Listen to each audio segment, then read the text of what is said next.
Good morning. It's 9:30, and I'm calling to order the meeting, the regular open meeting of the Laguna Woods Board of Directors, and representing a nonprofit organization.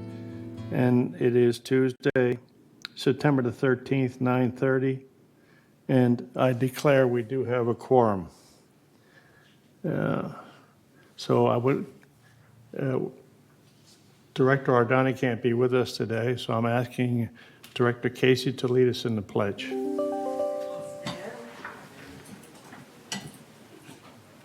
pledge allegiance to the flag of the United States of America and to the republic for which it stands, one nation, under God, indivisible, with liberty and justice for all.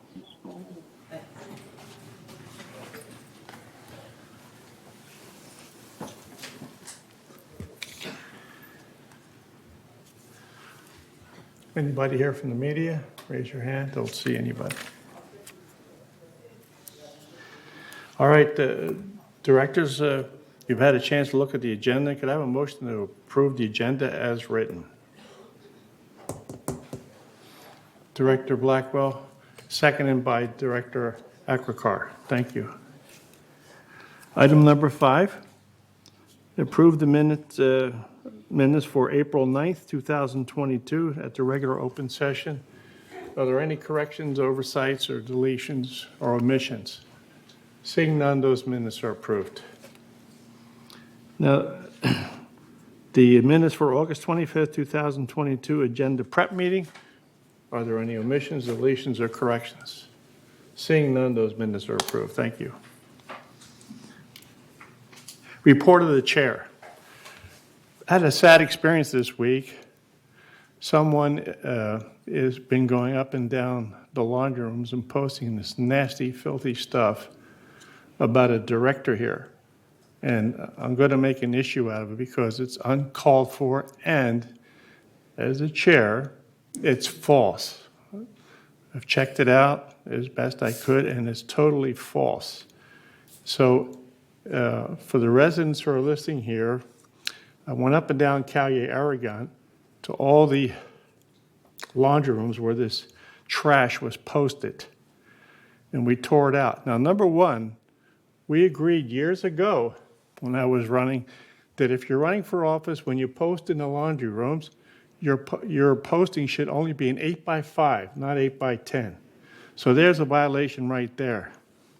And then this post includes 3 of the candidates who are running for director. So we're going to deal with this in closed session. I want to let you know this is uncalled for. It's character assassination, and this director is one of the most active, caring, and involved directors that sits on this board. So that's all I have to say about that. Number 7, open forum. 3 minutes per speaker, and we request that you speak on something that's not on the agenda. When the agenda comes up, then you can speak on that item. Do we have anybody that wants to? Our first speaker is Chris Collins. Chris Holland, you have the floor.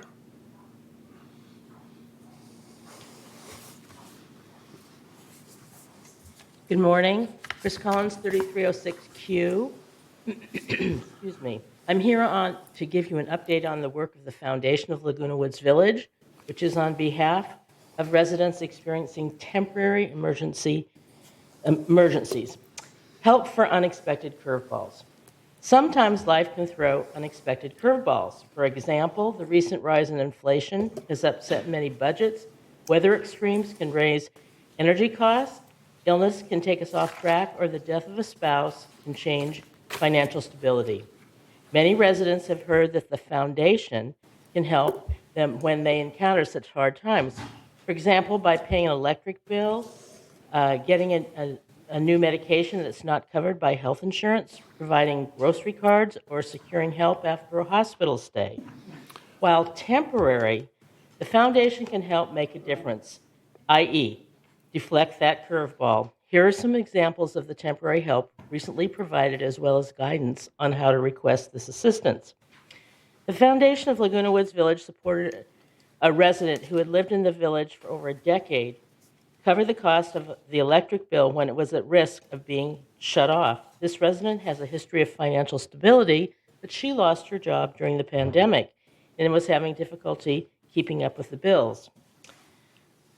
Another resident on a fixed income was diagnosed with a chronic illness and needed transportation as well as supervision during treatments.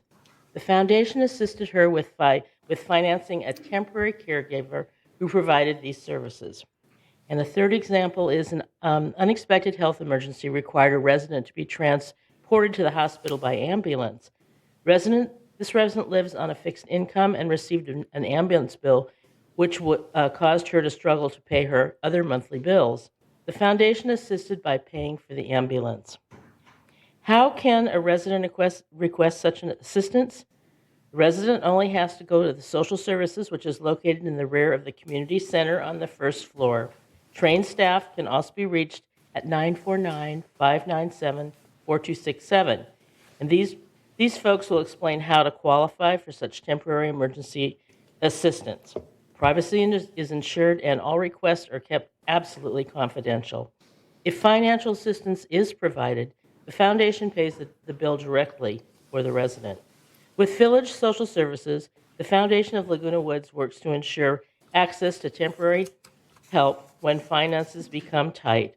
For more information about how the foundation achieves its motto, which is Neighbors Helping Neighbors, or to make a donation, please go to our website, which is foundationoflagunawoodsvillage.org. Thank you. Thank you. Paul, do we have anybody else? Our next speaker is Catherine Bryans. Catherine, you have the floor.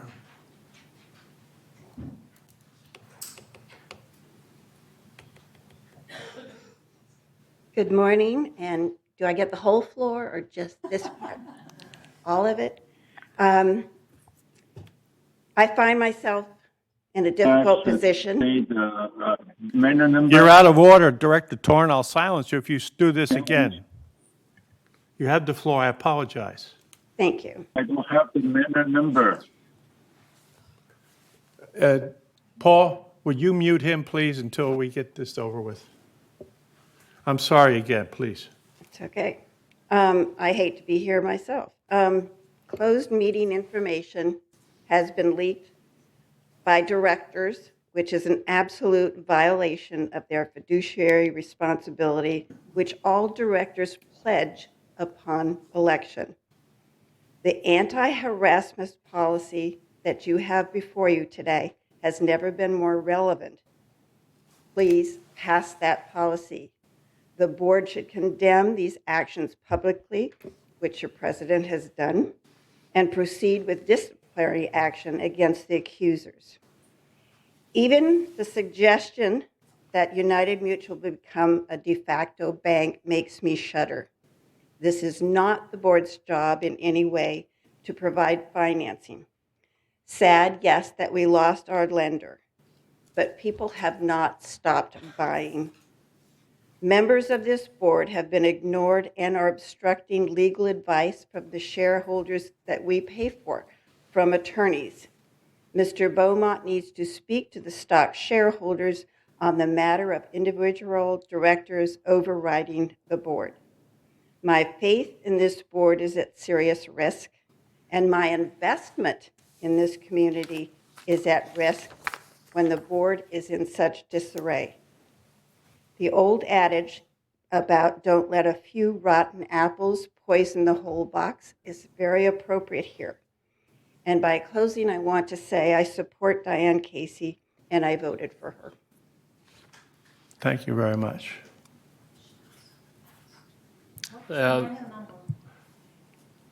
You didn't mention the manual number. 392B. Paul? The last open speaker will be Director Skillman. Welcome, Juanita. You have the floor. Good morning, and thank you. I'm speaking to the board, but in truth, I'm really speaking to all of the residents that hopefully are watching this on television today. We are in the middle of an election. We have 2 more weeks. You have your ballots. If you put it aside, please pull it out and vote. There are 3 parts to it. You have your ballot. Your ballot goes in an inner envelope that is sealed, and then it goes in this pink envelope. And please read the back. The back of the envelope has to be signed, or it is not counted. It is discarded immediately. We've had in the past up to 500 ballots that were not counted because people didn't sign the back of the envelope. You don't sign the ballot, you don't sign the interior envelope, you sign the pink envelope on the back.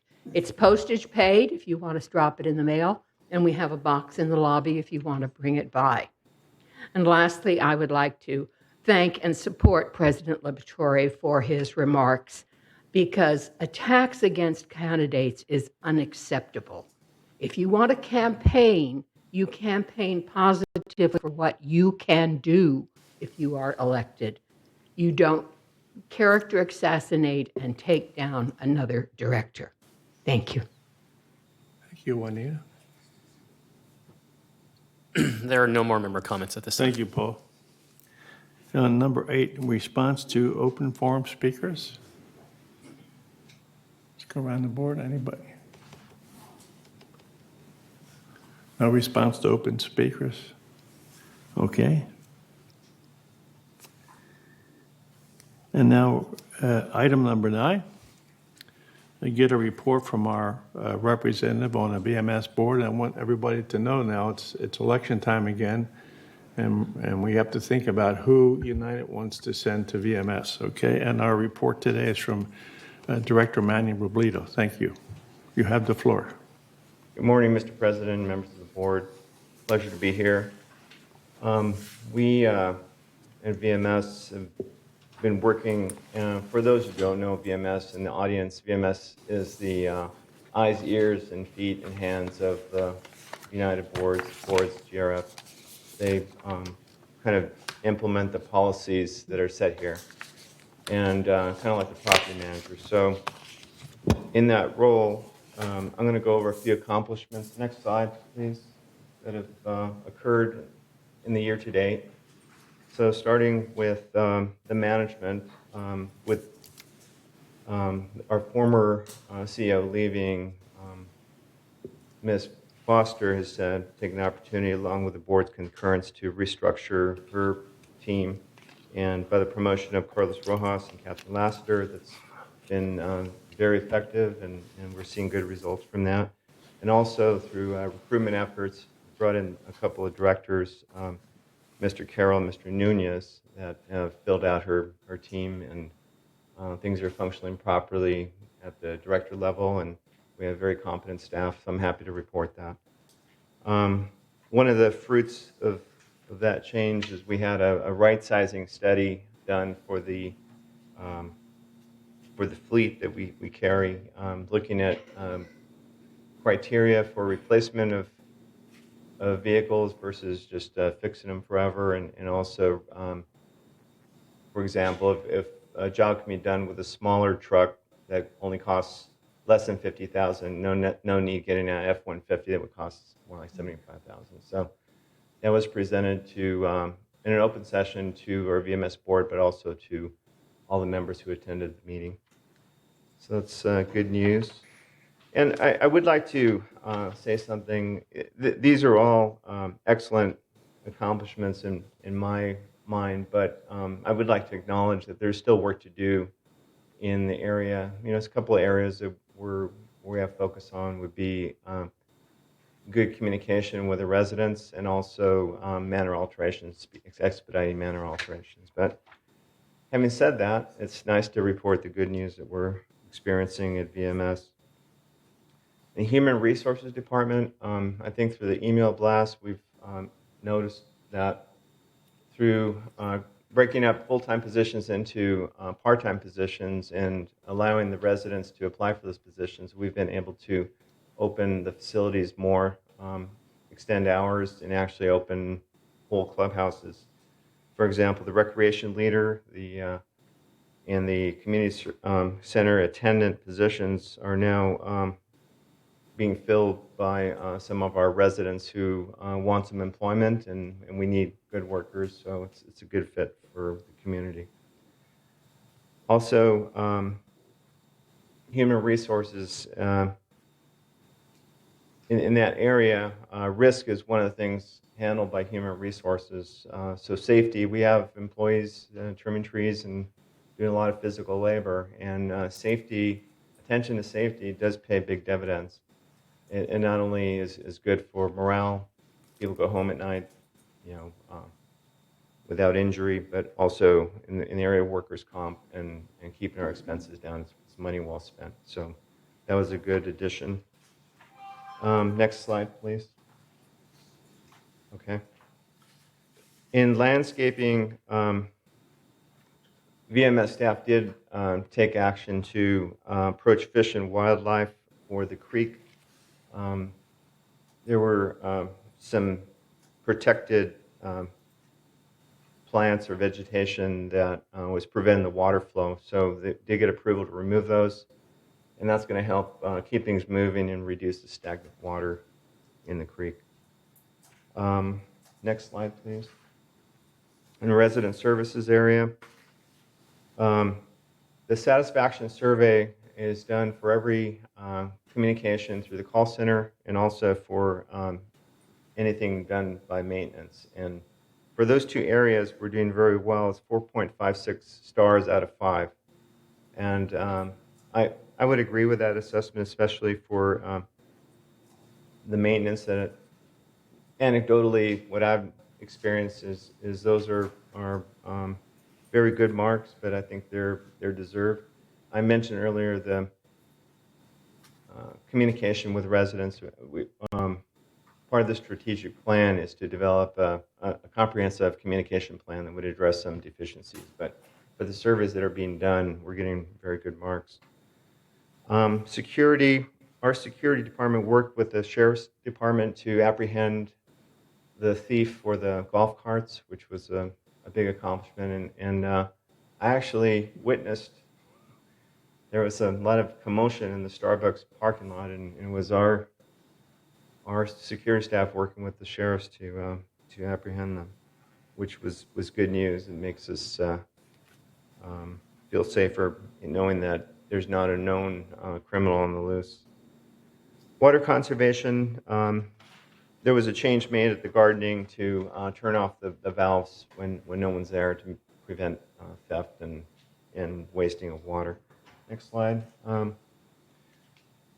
So at the Equestrian Center, there's a new border services program that's self-funding, and it's appreciated by the resident boarding horses there. They can use the service and to do the exercise in the horses and taking care of the horses. And it actually generates about $15,000 of revenue, so it's positive cash flow.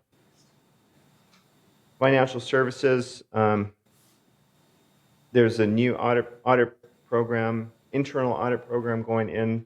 Internal audit is different than auditing of our financials that's done by an independent third party. The internal audit is ensuring that the policies and procedures passed by the boards are being followed within the staff. So there's a designated person aside from the management that goes through and audits work practices and workflow to make sure that policies and procedures are being followed.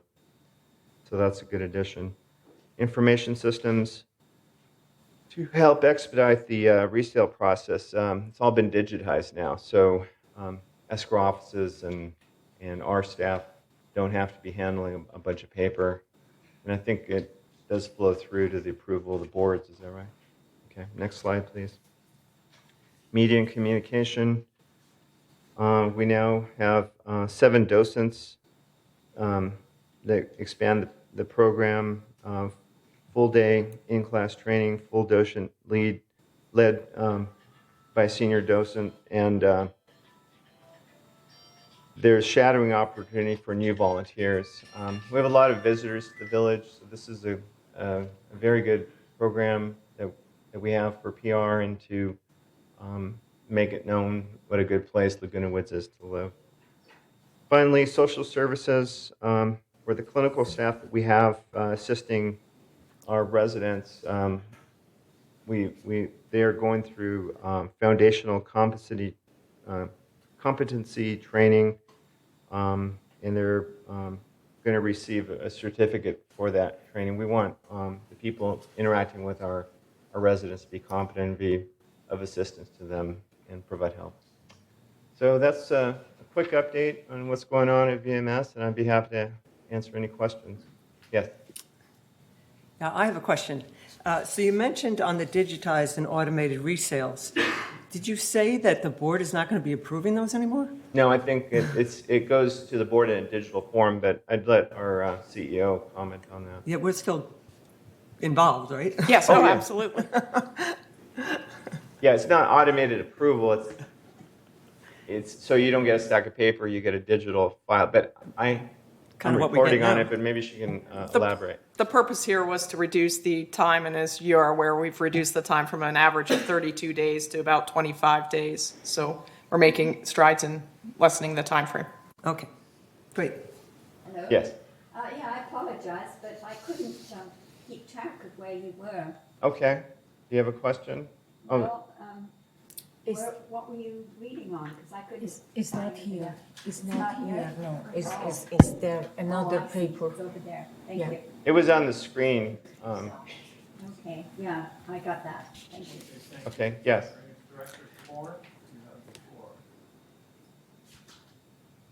Director Torn, you have the floor. Yes, follow up on the digitizing. Is it a digital copy of the work request as it used to be of all the data, or is it a database, digital data in the system? There's a big difference. Digital copy, you don't have the data in the system. Okay, still we don't have a tracking system. If that's the case, I don't know why we're going there. That's really 70s technology. Okay, this is 2020.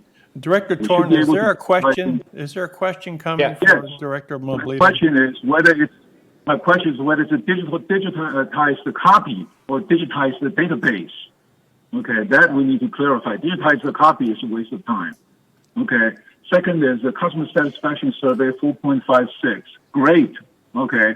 But I'm looking at customer complaint, especially the quality complaint. That's really the satisfaction measurement. Do we have anything like that? Okay. All these accomplishments, or talk about accomplishments. Do we have any money saving accomplishments? I know we can put on anything that's expensive, but does that save us money? All right. There's no need to put on something that looks great but doesn't save us any money at all. Okay. We're here to watch the money. So we want to know what are the money saving for each of these accomplishments. Thank you very much. Well, I think. Thank you, Director Torn. Manuel Robledo, you have the floor. I think there are money savings. For example, the fleet right sizing and the equestrian. That there are concrete dollars, but a lot of these things go to doing our job better.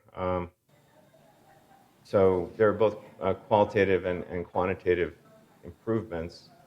For example, someone selling their home, I think it's an improvement moving from X number of days. What were the days? 32 to 25. Moving 32 to 25. So even though it may be 70s technology, and I don't know, I don't believe it was an automated workflow. I think, as Director Casey mentioned, it still comes to you, but it comes to you in the electronic format. You don't have to have it mailed or shipped, or it just gets around faster. I think with the new comprehensive financial system, the workflow process may be automated, where now it'll come to you in an approval screen, so you just click on it, and as Director Torrance said, that is the state of the art, is to get it, the approval process in the workflow. But I think, to answer the question, I think they're both money savings and improved quality.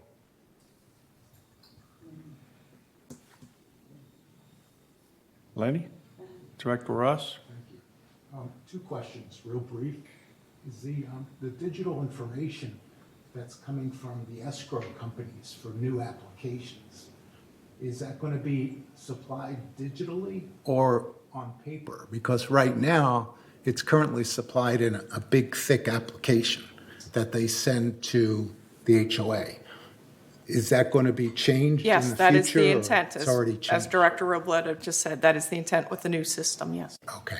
And then the second question is regarding the fleets. That's great that we're going to save $600,000 over the next 4 years by right sizing.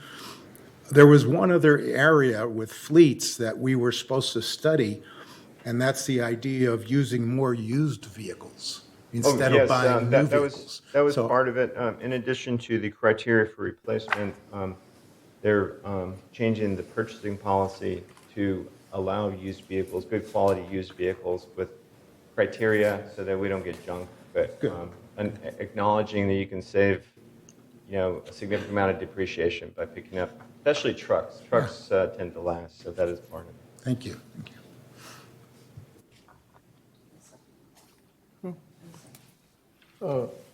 Director Ascari, you have the floor. Thank you, Mr. President. You mentioned about the communication with the residents. What is the plan to have a better communication? What's the strategy with the residents, especially people in the front row in the community center when for the first time resident comes?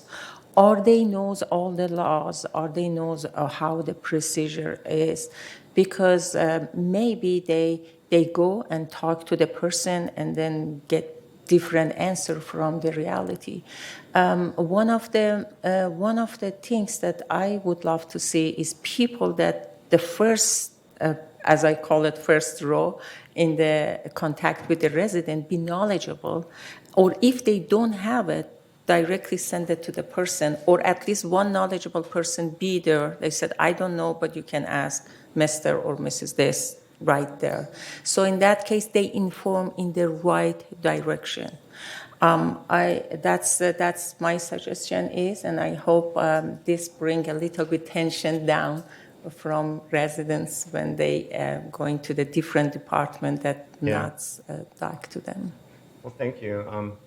I think that goes to training, and Yes, training. I think there is an extensive training program for the call center. It's a combination call center and walk-in. And I do have people complaining to me, unsolicited. I don't see complaints, and then I have my own experience. And as a resident here, I know when I get in front of somebody, I'm proud of the staff. They're very competent. They know what to do. They know how to do it. I think this frustration that I've heard about and I've experienced is when maybe you send an email, or maybe you're calling and you can't get through, and then you hang up, you have to call back. That's the kind of thing, the resident contact that needs improvement. And I know as a board, we are making that a priority for the staff to do that. For example, if something comes into resident services that is not resident services, maybe it has to do with a broken washer or a pothole or something. I've seen that the work gets done, but it was not resident services, so it got handed off. So there may be some kind of communication improvement needed in the feedback loop and acknowledgement of, yes, we know about it, yes, you're in line, and that would prevent additional phone calls for the same issue. So I think those are some of the things that are going to be addressed in the communication plan, and I know it's a priority of Ms. Foster as well. Thank you, and thank you, Siobhan, for taking care of that. Thank you. All right, no other questions for Director Robledo? Thank you very much for that report. Thank you. I believe Can I Director ask Korn. a follow-up question? No, it's over. You missed your opportunity. It's over. We're moving on to number 10. Report from the CEO. Siobhan, you have the floor. Thank you, Honorable President, members of the board. This morning I wanted to touch on the organics recycling program and some other solid waste collection programs that are available to our residents. As you will remember, the state law that requires organics recycling requires 75% reduction in waste disposal of organics by 2025. And the City of Laguna Woods is tasked with measuring organic recycling activity to keep the designated containers free of prohibited items. And a route is considered non-compliant when the sampled weight of prohibited waste exceeds 25% of the total sample. So we have the initial sampling results from the first round of organics recycling, and we found that 4 of 5 village routes were in compliance. So we want to thank our residents for taking organics recycling seriously and for their commitment. One trash route, however, was found to be non-compliant, and again, that's a trash route, because it contained 28% organic waste. So it exceeds the limit by 3%. And what was in that organic waste was mostly yard clippings and garden waste. So we're encouraging our residents to use the Friday yard clippings pickup program to help solve this challenge. And as a reminder, Friday yard clippings, the pickup program is available by calling resident services or emailing resident services by Thursday noon. And then you are asked to place your yard clippings close to the curb on Thursday evening, and the clippings and garden waste will be picked up by our landscaping staff on Fridays. Also, another organic recycling tip, we'd like our residents to remember to please not place plastic bags in the organics recycling carts. Compostable bags, paper bags, and newspapers are acceptable. Compostable bags are available on many websites, Amazon.com, HomeDepot.com, and in stores in the area. The bags degrade to humus, CO2, and water within 180 days. And use of the compostable bags simplifies the organics recycling process and helps keep the organic carts cleaner and reduce odors. I do want to touch also on the improved bulky item program that is now part of our system, and that is that residents may dispose of unwanted items weekly now. There is no need to call resident services. The pickup day is based on your zone, which is determined by your building number. And we ask that bulky items be placed where you normally place your trash between 7 p.m. the night before and 8 a.m. on collection day. Accepted items are furniture, electronic waste, mattresses, and home appliances. To find your collection day, there is a chart available on the website. You go to lagunawoodsvillage.com and then follow the path, residents, resident services, and then scroll down to trash, recycling, and bulky item pickup in the village. And that will give you the day of your pickup for your weekly bulky item pickup. And lastly, the city also offers free pickups for household hazardous waste. You can schedule a door-to-door collection of household hazardous waste as needed. And again, the service is free. This is provided through the city by WM Curbside, the city's contractor. And you can arrange for the household hazardous waste collection pickup by calling WM Curbside at 1-800-449-7587. Again, that's 1-800-449-7587 for curbside pickup of household hazardous waste. And the type of materials that are picked up include paint products, household cleaners, fluorescent tubes and compact fluorescent lamps, and miscellaneous materials such as batteries, empty propane tanks, and so forth. So that is my update for this morning. Thank you very much. Thank you, Siobhan. And let's Mr. move on now to item. Mr. President, can I add some? Yeah. Thank you, Shivan, for the beautiful list that you gave. And I wanted to add something. I bought from 99 cents a bucket, and I put all of things there without any things. And then every night when I go for my walk, I just dump it in that one. Doesn't need it. Just as an option for that. It's just a bucket. Thank you. Anybody else? Okay, let's move on to the consent calendar. Now, there was confusion at the last meeting about this consent calendar thing because of the way the heading is on here. But let me remind you, Article 13, Section 2 of our bylaw says that the parliamentary authority is Robert's Rules. And here it is from the 12th edition, Section 41:32, page 343. Assemblies that have heavy workloads may find the consent calendar a useful tool for disposing of such items. So yes, the consent calendar can be motioned by a board to approve it forthwith. But if the board does not want to do that, wants to pick things off, they're eligible to do that. So there we go with the consent calendar. It can be approved with a fell swoop vote. But this board in the past has always chose to pick things off and put it either unfinished business, or they can refer it back to a committee. So board, look over this consent calendar and let me know what you think.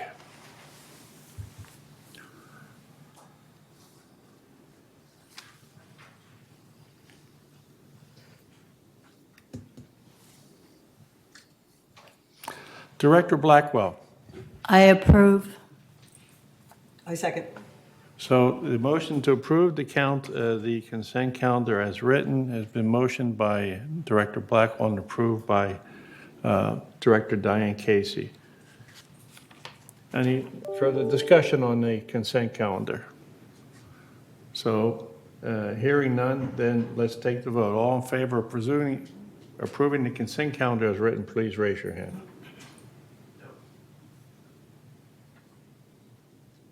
And those, we're going to have the voting, we're going to try to do it now with our little computer thing here.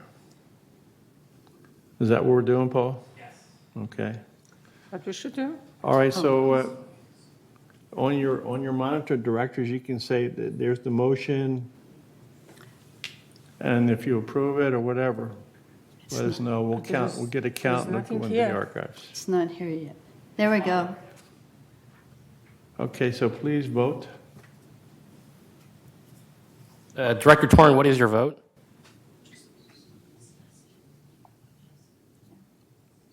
Doesn't seem to be accepting it. Yes, Okay, thank you. but I'm muted.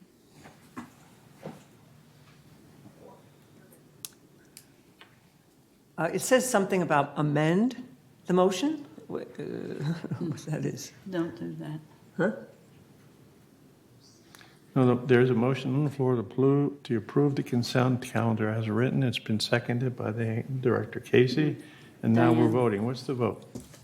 Diane. Oh. Okay, so I'm already done.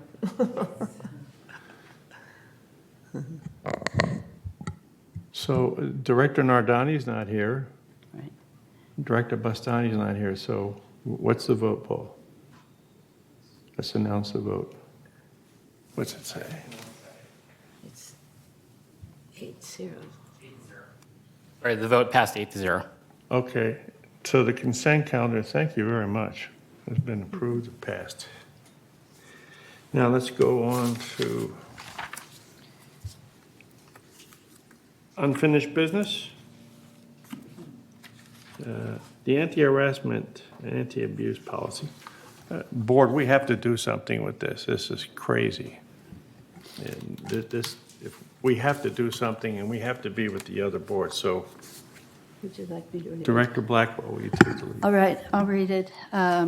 Interboard anti-harassment, anti-abuse, and anti-intimidation policy and charter of the Joint Hearing Body Committee. Whereas the Board of Directors of United Laguna Woods Mutual, Golden Rain Foundation, and Third Laguna Woods Mutual require a clear and consistent policy to address claims of harassment, abuse, and intimidation by directors to staff of village management services, fellow directors and residents, as well as claims involving harassment, abuse, and intimidation of residents by residents to staff of VMS, directors, and other residents. So it's all relationships are covered in this board. Okay, whereas this anti-harassment, anti-abuse, and anti-intimidation policy is intended to provide guidance relative to such behavior and issue a mechanism for addressing the same by the Anti-Harassment, Anti-Abuse, Anti-Intimidation Joint Hearing Body Committee. And whereas this policy is being adopted by the Board of Directors of United, GRF, and Third in the exercise of their respective duties to maintain, protect, and enhance the value and desirability of Laguna Woods Village and the interests of all its members.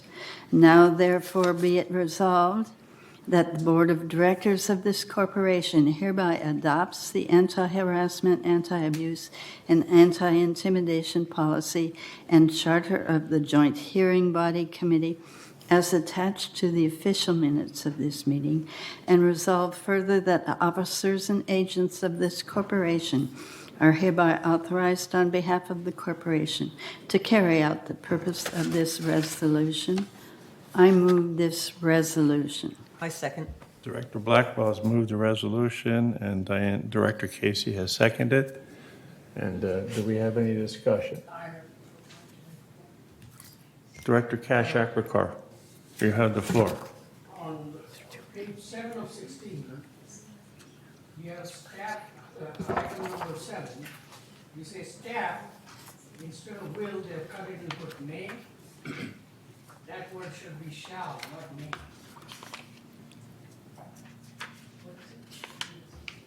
Page 7 of 16. Page 7 of 16. Item number 7, B2. The word staff will is removed and may is placed. Instead of may, it should be shall. If I could address that, the reason it was changed to may is because of the option to call the sheriff's department instead. They are encouraged to either call the security department or the sheriff's department based on the severity of the situation. Anybody else? Lenny. Director Ross. Yeah, I thought we already voted against. Last month, I thought we voted against going forward with this, unless there's been some other changes to this anti-harassment policy to consider, then I don't know why it's just keeps coming back up again.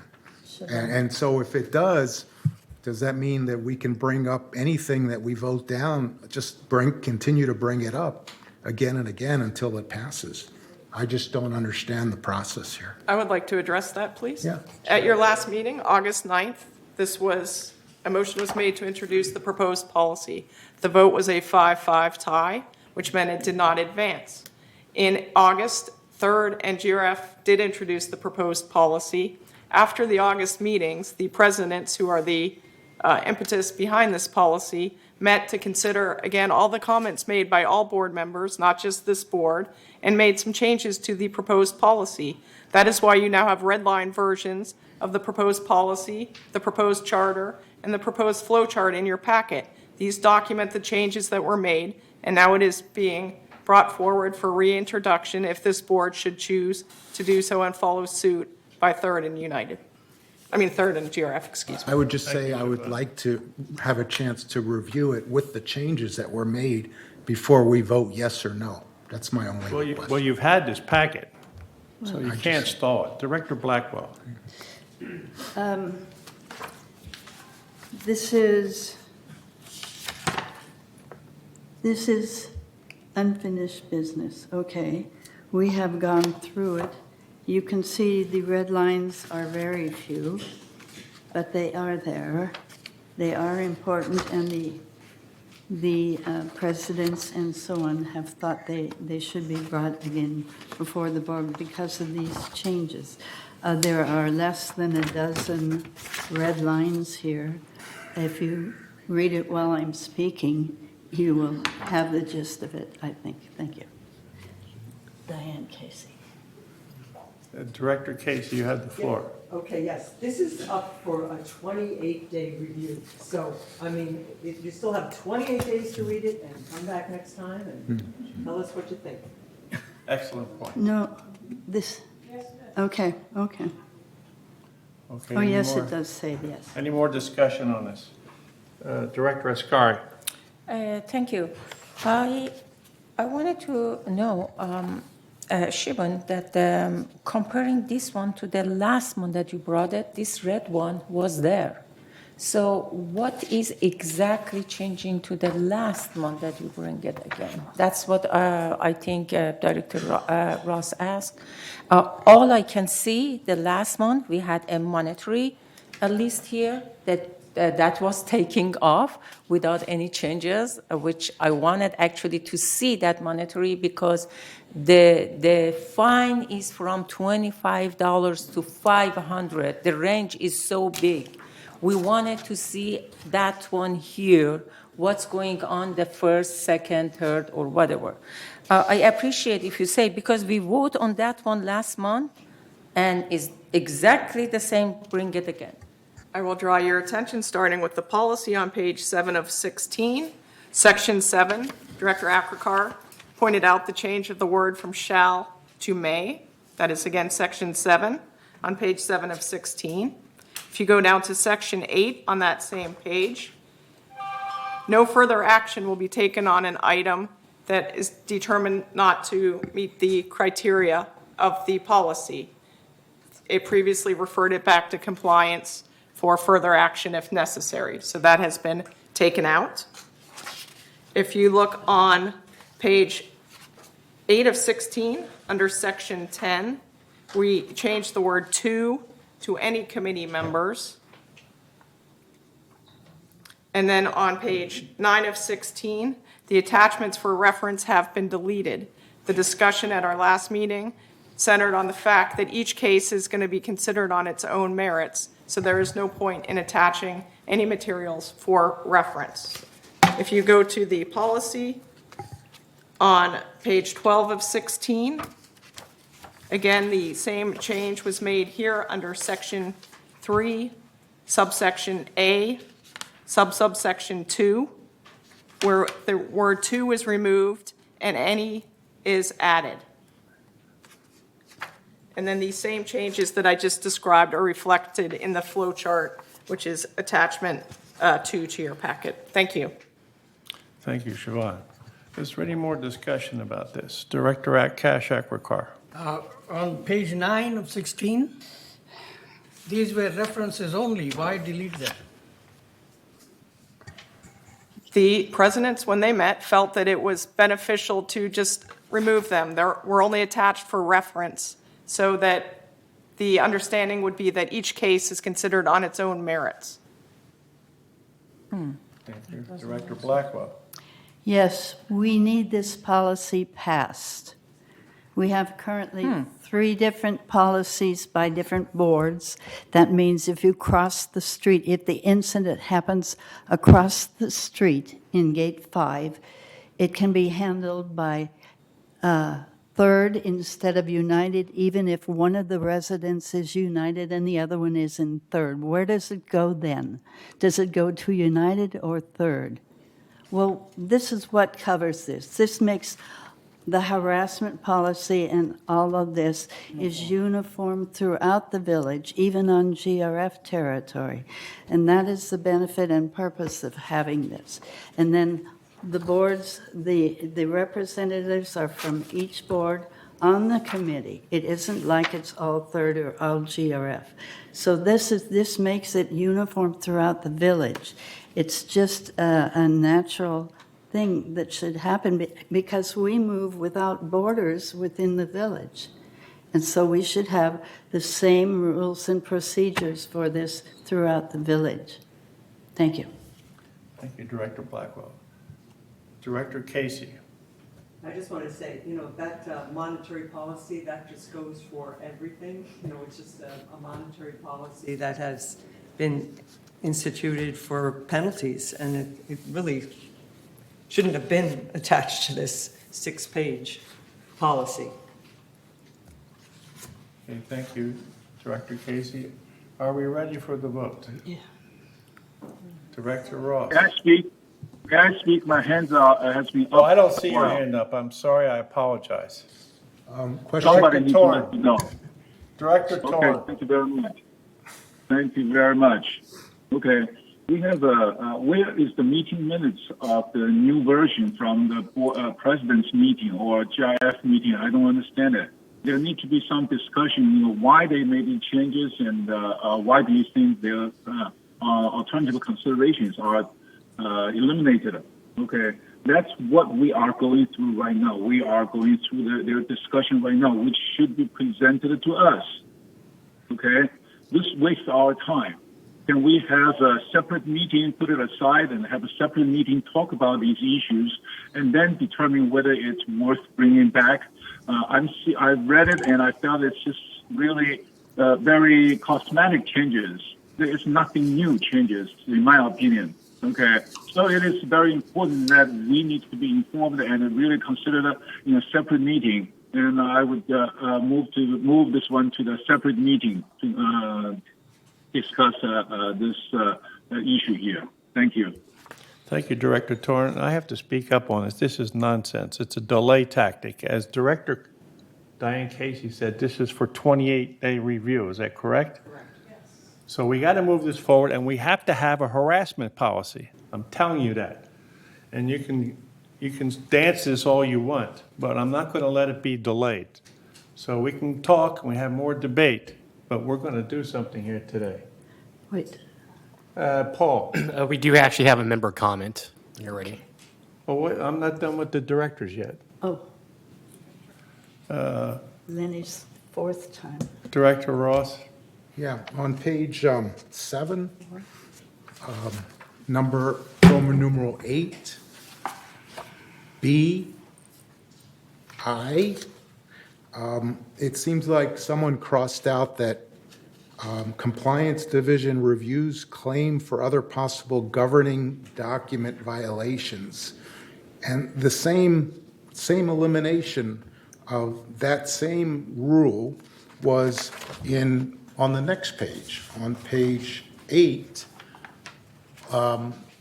number 9C, where, again, governing documents, violations, and initiatives, enforcements were taken out, as if just the legal reviews this and has nothing to do with our governing documents. I just find that hard to understand why governing documents was removed in both of those cases.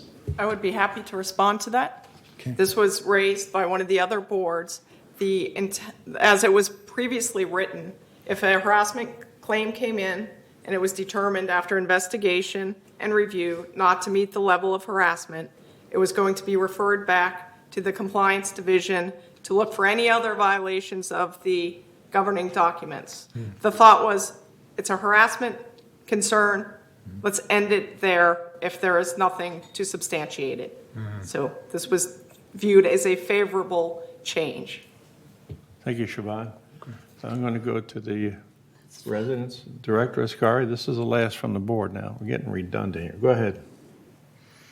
In page 8 of 16, it said when respondent is board member or advisor, any committee members from defendant's board do not participate in hearing. 4 committee members from other boards hear and render decision on case. And what is the main reason for not be or the whole committee be? Because, for example, I don't know what is going on GRF. If somebody comes from GRF, I can hear, but the deep what's going on in GRF is somebody in GRF knows what's going on. And they can explain better rather than we push back GRF and then say other people be here, united and third decide for GRF. That's number 1. And number 2, is it the same for, they said board member, is it for any residents as well? If the residents be for united, other people should decide it? It's kind of confusing. If it is a board member, the hearing board, the members of that respective board would not participate. That gives the board member, or the advisor, I should have said, the ability to appeal to their respective board and be heard by the full board. That is the purpose of that. And then if it's a resident, the residents concern is heard by the full joint hearing board. There is no removal of any of the board members. It's the full board. And again, you said the president decided to take this attachment off. Did you mention, did I hear correctly? There's a working group that has been behind this, working with Attorney Beaumont for several months. That working group consists of the presidents of both mutuals and GRF, as well as the VMS chair. That is the working group working with Jeffrey Beaumont on this item. Because I want to see that monetary. Is not to right to take it away. Director Ascari, are you finished? Let's hear from the residents, our bosses. Okay. Paul? We have Kathy Schill. Kathy, you have the floor. I especially wanted to speak on this item today. I first became aware of this problem about a year ago when I found out how some of the staff was being treated by directors, United directors at that. And I was, first of all, appalled and embarrassed. And I immediately inquired as to what was being done. And I understood people were working on this problem through the process that Ms. Foster just described. So I followed this process. The other boards have hashed through this, brought very cogent, made very cogent arguments, brought their concerns forward. I thought arrived at a reasonable conclusion. These are not new concepts. All of us, when we were working, were provided protections by these anti-harassment, anti-discrimination laws. And we all had that protection. Why would we want to deny that out of hubris or ego or whatever is happening here? I have no idea. So I'm asking you, please pass this today. It's only a level playing field for everyone who works here, lives here, passes through here, in any way, shape, or form. And I just want to point out the next step that will happen if you don't get it together and pass this is someone will sue you. They will sue United because Third, VMS, GRF have all come to what is considered a reasonable approach to these problems. And I just want to remind you, your D&O insurance does not cover you if you are acting outside what's the common good and what's been agreed upon in the Could you community. remind us of what E&O is, please? Oh, directors and officers of insurance that protects you against misconduct. Well, it does when something is done innocently or when you're trying to do the best effort for the community. It does not protect you when you are working outside federal laws, federal norms, in the community, things that are considered common good and practice. All right, I thank you for your time. Thank you. Thank you very much. Paul? Let's vote. No further comments. Okay.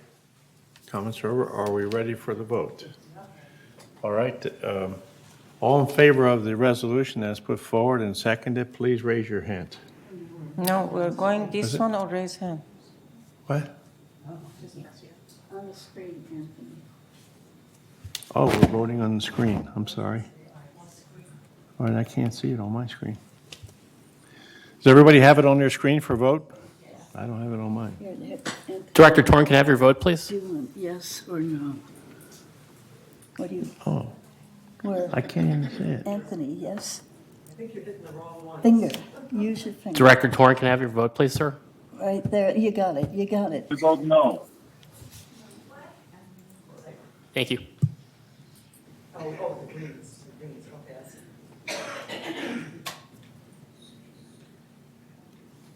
Director Ross, can we have your vote on your screen, please?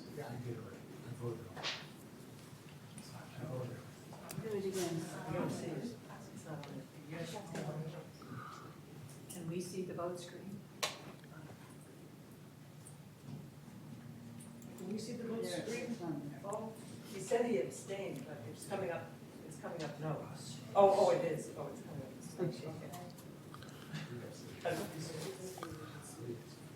All right, Paul, can you help me here and announce the vote? Sorry, give me 1 second, please. Sorry.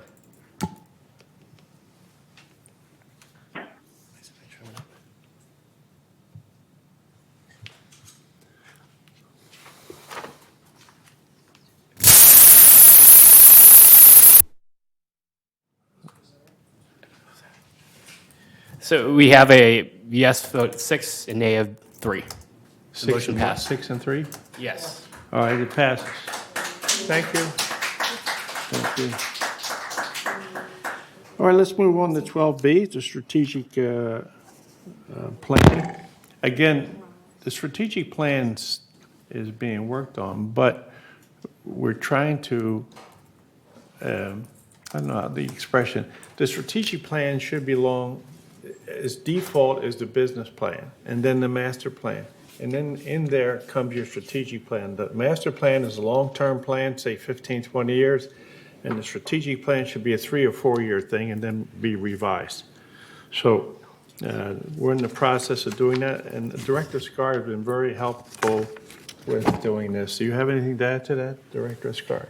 No, we didn't have, after the first and second, we didn't have the third one to follow up, and I am asking if it is possible, definitely for next month, we have another one to follow up. Thank you, Mr. President. Yes, Director Scar will arrange that. Thank you.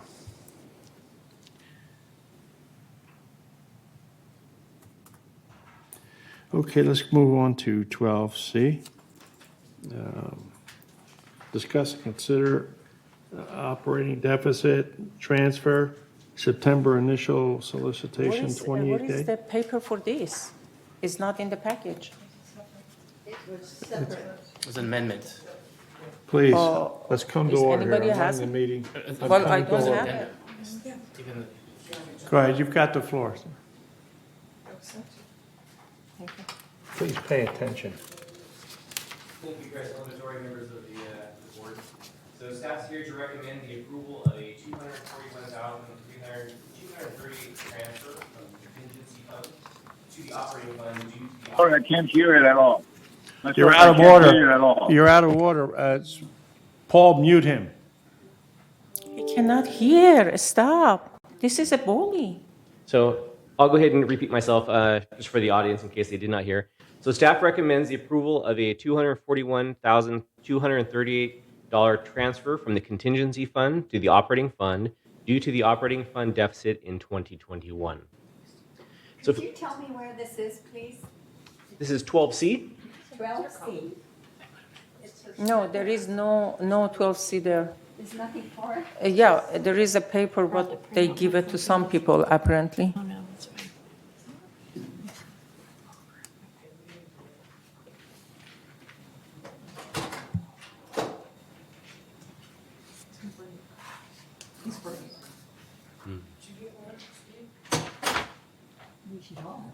Yeah, I pulled it from the song law.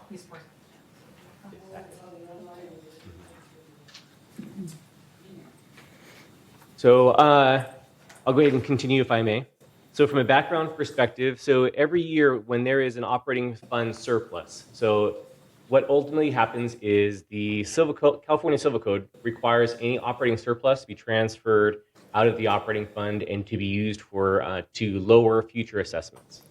So and that's what's typically been done. It's been done across all three mutuals. However, there's no explicit guidance in Civil Code to handle deficits. So for the past 2 years, you've been in a deficit position. And ultimately, what that means is your operating fund, your available cash at the end of the year, continues to go down every single year. So simply what we're asking here is to be consistent in the approach between a surplus and a deficit. So once again, last year you had ended the year with a deficit of $241,000. So we're asking a transfer from the contingency fund back into the operating fund. And that concludes my report. Director Casey? So recently, I just signed on a transfer, and that had to do with money that was paid out of. Director Casey, can you turn on your mic? Thank you. Recently, I just signed on a transfer that was money paid out of operating to cover reserve expenditures. And so is that something similar that could have happened in the prior years? I mean, that, So I believe what you're referring to is reverse. You approved a transfer to go from the reserve fund to pay to the operating fund. So ultimately, you'll be doing that every single month. So that is independent of this. That transaction specifically was when you pay for payroll on a monthly basis, it's paid out of operating, but it's affected also by the reserve because there's reserve expenditures. yeah, it's the So- same. It's the same thing. Correct. I'm saying the same thing. Because did we pay out of operating for things that were related to reserves, and that caused us to have a negative? No. So this is every year when we complete the budgets, Yeah. we anticipate revenues equal expenses. So you end the year at a zero. That's the ideal circumstance. So in 2021, you ended in a deficit, meaning you had more expenses than revenues. Yeah, but was So- that compensation for things that were related to reserves?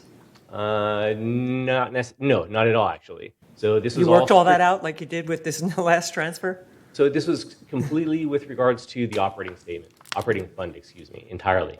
Okay. So once again, every year when there's a surplus, we take that money and move it into the contingency fund. So this is just the reverse. So last year you ended in a deficit, so we're asking to pull money from the contingency fund into the operating fund. Okay. I can just say I trust you.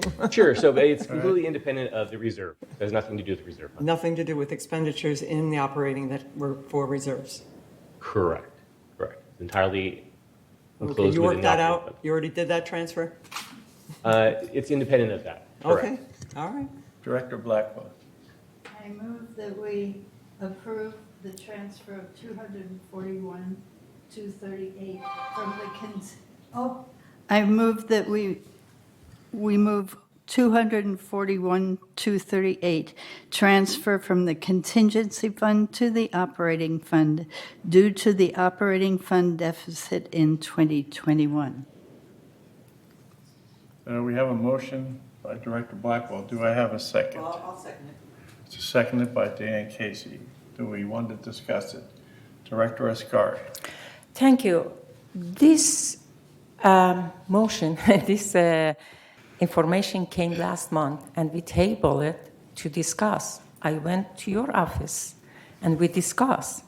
And I remember there was a difference between what I found and what you explained. Correct. And it was about 24,000. And you mentioned, I will get back to you.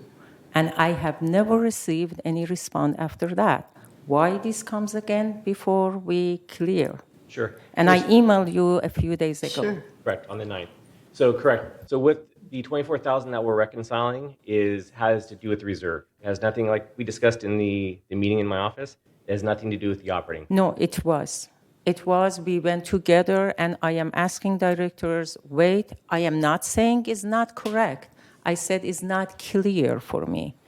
And I highly recommend it, we're not voting on that, or just table again.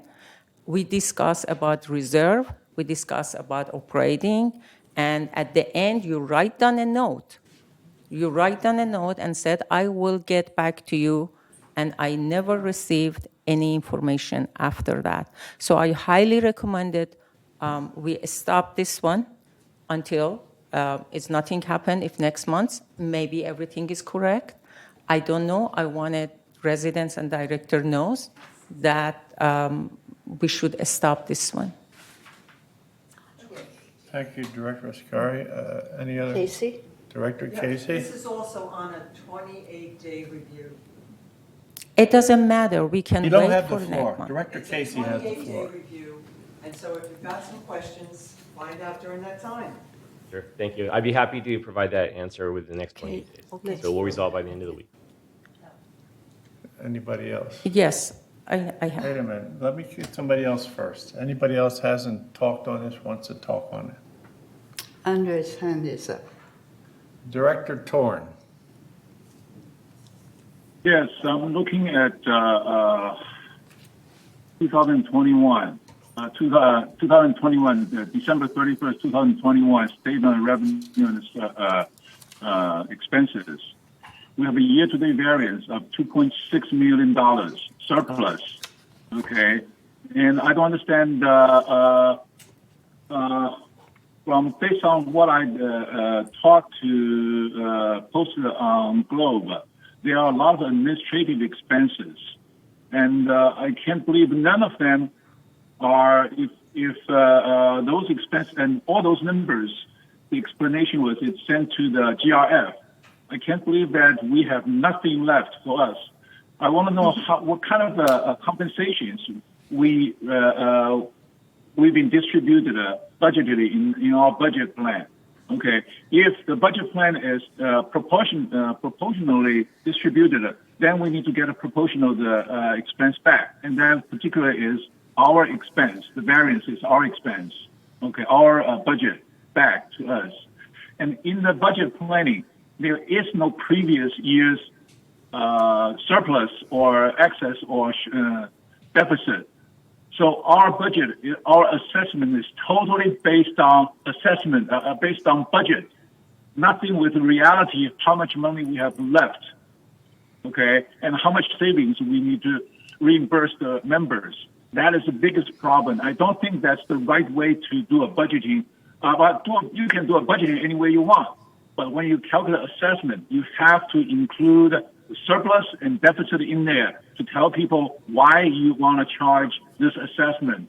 The surplus and deficit and shouldn't just disappear in the budget plan, in the assessment calculation. Okay, so that's my question, and I strongly suggest that we need to look at it. As far as operating deficit transfer, okay, if we have that done right, then we may not need to have a deficit transfer. Also, what is the cash flow that we have? Do we have enough cash to handle this deficit? Okay, I'm not talking about just this account, the surplus of this account of the operating side. I'm talking about the overall account, cash flow. If we have cash, it's like I have $500 in my pocket, but I need only $200. But this $200 account has only saved the $20, so I need to borrow $180. Okay, you have $500 in your pocket. You can use it. Okay, and that's based on cash flow analysis. I haven't heard anything from cash flow analysis, so I'm questioning. Do we really need to borrow money like this? This actual procedure is wasting our time if we have enough money. Thank you very much. Thank you, Director Torn. Steve, are we borrowing money from somebody? So thank you, President Liberatore. So there is no borrowing involved. And thank you, Director Torn, for the question with regards to the cash flow. You'll see in the financial analysis at the bottom of the page that you currently have $1.1 million in the contingency fund. So from a cash flow perspective, you do have sufficient funds to fund this transfer. And once again, every time that there is a deficit, so money would be pulled from the contingency fund if we follow this process. Likewise, if there's a surplus, it'll be transferred back to the contingency fund. And then additionally, with regards to the current year, for 2023, so the proposed budget has $1 per man per month to be added into the contingency fund. So from a cash flow perspective, you are in good shape. So lastly, Director Torn, with regards to your question, the $2.5 million, the number that you're referring to is a cumulative total. When I say cumulative, I'm referring to the operating fund, the reserve fund, property tax, and your contingency fund in total. So you are correct. There was a $2.5 million surplus at the end of the year. So when I say surplus, your revenues exceed your expenses. However, that $2.5 million also includes money that came over from your ownership in GRF. So that dollar amount is excluded because that is captured within the GRF element. When we're talking strictly operating fund, which is the entirety of what we're discussing here, you were in a deficit position. Thank you, Steve. And now let me remind the board here, look at your agenda packet there. This is the September initial notification for 28-day consideration for member review and comments to comply with Civil Code 4360. So that's what we're talking about here. Let's vote. Director Ascari. Well, the reason we are here to discuss at the first place, this is a manner of the United Board. From now on, everything comes. We should vote first and wait for 28 days to see what's going on. I am not agree with this attitude of the United Board that everything must be passed and then wait 28 days to see what's happened. I am telling that I had a meeting. I am treasurer and I am finance chair. I had a meeting with Steve and we discussed and he wrote a note and I sent an email to him 2 days ago. Even 2 days ago, I sent an email. I have not received any information regarding to our discussion, and I have not received any response. And yet, it comes here. That's a little bit unusual. And I am asking, please table or vote no until we figure out what's going on. And I am sure I 100% trust him, and he is the most, at least, hard worker, and that in the VMS that I am sure other people, but I am directly with Steve. And I have nothing against him, and his work is amazing, amazing good. And he's very precise.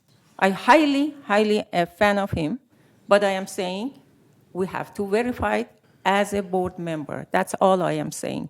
Please vote no to this one, or wait, or table. If you don't want it to vote, it's fine, or vote no. Thank you. Thank you, Director Ascari. Is there any more discussion? Director Kashak-Ricard. I'm hung up on page 3 of 12C. You're talking about the primary drivers for the loss were unforeseen increases in water and property insurance. That's an open-ended thing. We want to know how much was involved instead of just telling us that these were the primary loss. Was it 240,000? Was it 100,000? We want to know something. That statement that primary drivers of loss were unforeseen doesn't make sense. It needs to have a number put on it. I could be happy to provide that number for in the next staff report. So, but once again, you ended the year in a loss. So regardless of whether it was insurance, compensation, whatever it may have been, you ended the year in a loss. But for the next staff report, if it does pass today, I'll make certain that I include both of those numbers going forward. Can we vote? Okay. Director Casey? Well, I'm just going to say it was on last month's agenda that it was tabled. So it wasn't like it's a total surprise that it's back. It was tabled, but we did not. You don't have the floor. That's fine. Director Ascari. Yes, I explained 3 times that it was tabled. That's why I went to the office and we discussed. And I asked question. And I am waiting for the response from him. I cannot make answer by myself. I did not receive answer. When I see this is coming this month again, quickly, he has amazing load of work. I thought he forget to answer. Therefore, I emailed him 2 days ago, and I said, do you remember we had this discussion? Please respond to this. I am not against. I am just not convinced. And our job is just verify. That's it. As simple as this. As I said, he is doing great job. Nothing to him. I was just not convinced. That's what I am saying. And please provide what is that difference. And I would be more than happy to just vote for that. Again, I am asking, please vote no or table it until we get response. Did I email you 2 or 3 days ago? Correct, on September 9th. Correct. Yes, thank you so much. Mm-hmm. So I did my job. I just did not receive any answer. What is this discussion? I have no clue. What other board member wants? Thank you. Thank you, Director Ascari. Director Blackwell. Thank you. Some members here have spoken almost 10 minutes each. It is now almost 11:15. We have other business. I call for the vote. You mean you call for the previous question, is that I correct? call for the previous question. All right, that's a motion to end debate. We need a 2/3 majority. Okay. All right? All in favor of ending the debate, raise your hand.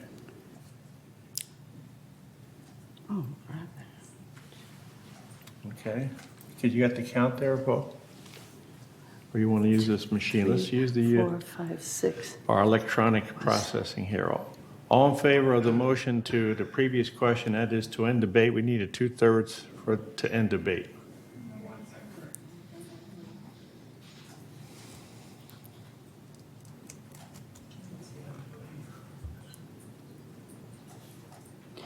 Can we have a stand-up vote? Wait, Here we go, vote. I got my screen up. And what is this vote for? To end debate, Oh, move the okay. previous question. Okay. Director Torn, can I have your vote, please?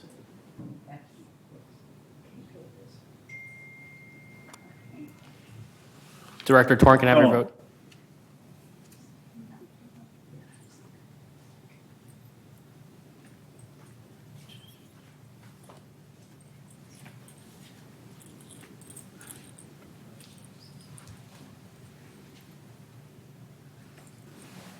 The vote is 5 yea, 3 Question nay. is not answered yet. So it passes 5-3, is that what you say? This is for end of the debate, not the vote. Yes, to That's end right. debate. That's correct. But it is a vote. All right, so now we're back to the previous question. Not 2/3. Previous question. The vote, now it's up for a vote. We just decided to suspend debate. We got 2/3, right, Paul? 5-3 is not 2/3. no, Do we have 2/3 vote? I don't think. 5 to 3 is not, 5-3-1. No. So one, it must be must abstain. 6. Okay. You have 9 people. All right, let's continue debate then. All right, let's go. I got all day.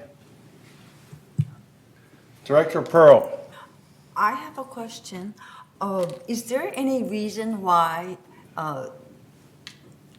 Director Azari didn't get the answer from his, because that is causing all this. And Sure. if we had, then we wouldn't have a problem. But is there any reason why she was not able to get the answer from you? No, juggling workload. So one of the things that Director Ascari and I met with, so we discussed this at length. So we went through an explanation and walked through all the various elements that differ between the audited financial statements and the exclusions to get to arrive at this number.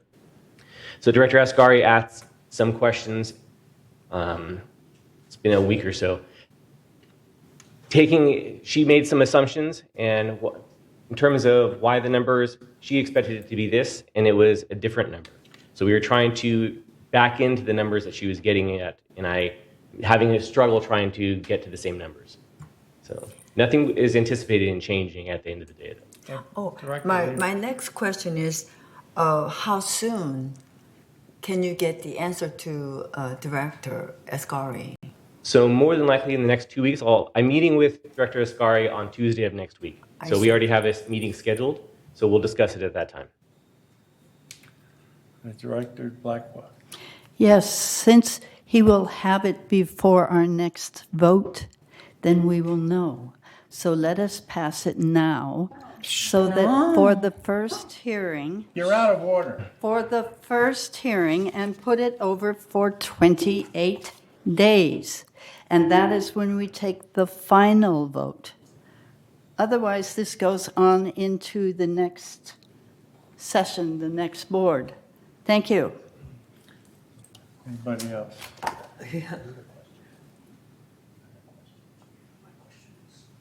All right, are we ready for the vote now? Oh, no, Can I speak? Director Ascari? Yes, as I mentioned again, it seems we are in the loop. I said this should not be the pattern of the United Board to everything that comes, let it pass and wait for 28 days. This is not a right decision. That's all I am saying. We are here to really verify things and vote it properly.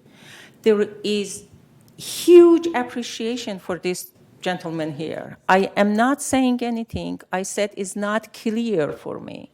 And that's my job as a director to be clear and verified. That's all. This is not some director make it to a opposition and fight. This is not fight. This is a real thing.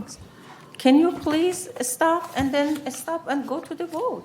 Whatever you decided. I said as a treasurer what I have to say, and resident knows, you knows, the rest is on you. Thank you, Mr. President. All right, thank you, Director Ascari. Director Blackwell. All right, let's read it. Discuss and consider Next week.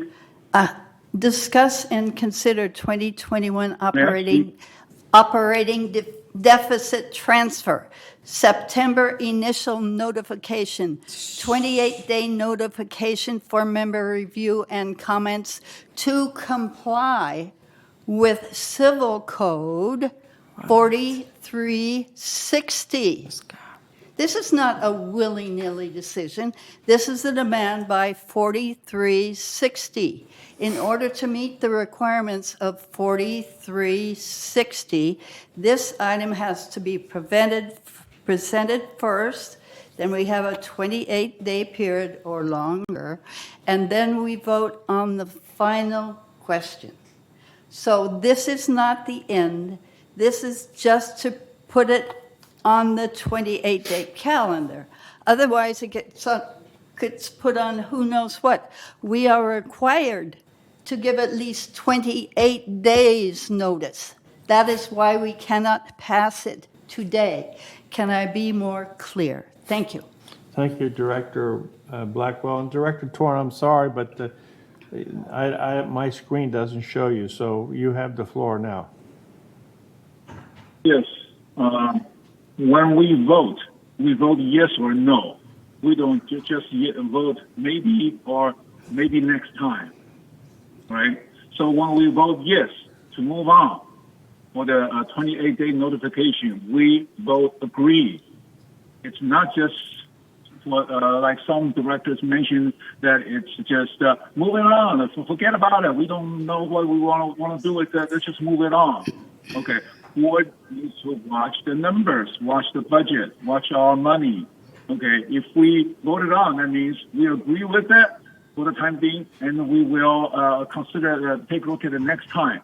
What we say is we don't have sufficient information. There are assumptions that are confused and need to be cleared up. So present to the board so we can make a better judgment rather than just say, we don't know what the answers are, but let's move it on. Okay, that's not the right way to be to perform your fiduciary responsibility. We need to make sure we know what we are voting for, not just say, let's move it on and we'll talk about maybe 28 days later. That's my point. So, and also when we say comply, okay, we are indeed trying to comply. We just say, maybe we will comply. Okay, there is no, when you will vote for maybe, you might as well just abstain. Right? And that will definitely kill these things. And that's not the right way to do our fiduciary responsibility. Thank you. Thank you, Director Torn. Anybody else? All right, the motion, are we ready for the vote or we want to continue debate? We're ready. Okay, all in favor of the motion that's on the floor and been seconded? Vote.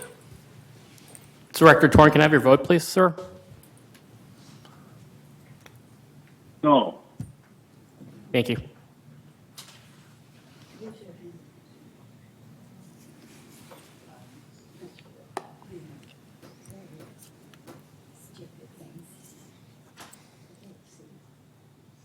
You cannot vote for her. Somebody can vote for the other person? I said, how do you want to? Oh, my goodness. What an accusation. Wow. Wow. So the final count is 5 yes, 2 no, and 2 abstained. 5 yes and 2 no? And 2 abstain. And 2 abstain. And 2 abstain. Passes. Okay. I believe It passes. Now, I believe Reza has Director Torn, you don't have the floor. All right, so I cannot speak to a whisper in her ears at this point. the vote is over. You're not following protocol, and if you keep it up, I'm going to have you muted. We're here all day. Okay, now, We're on.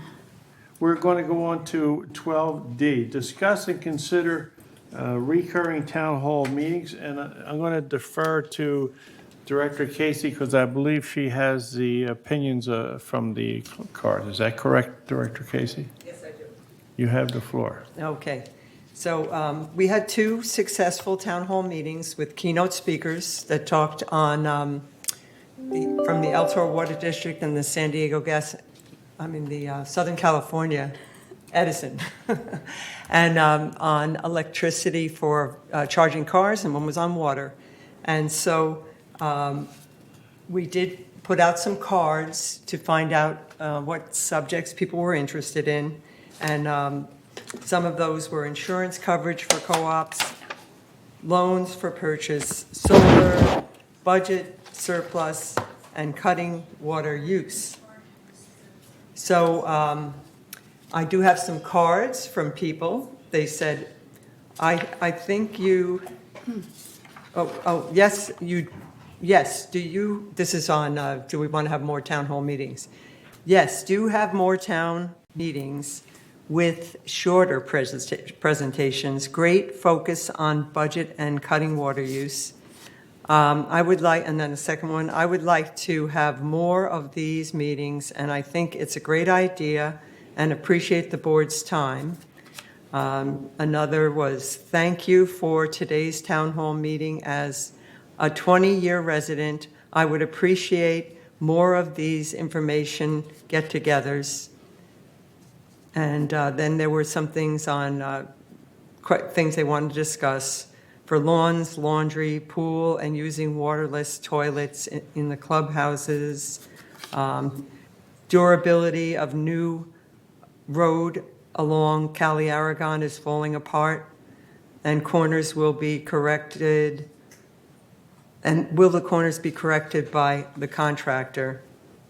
And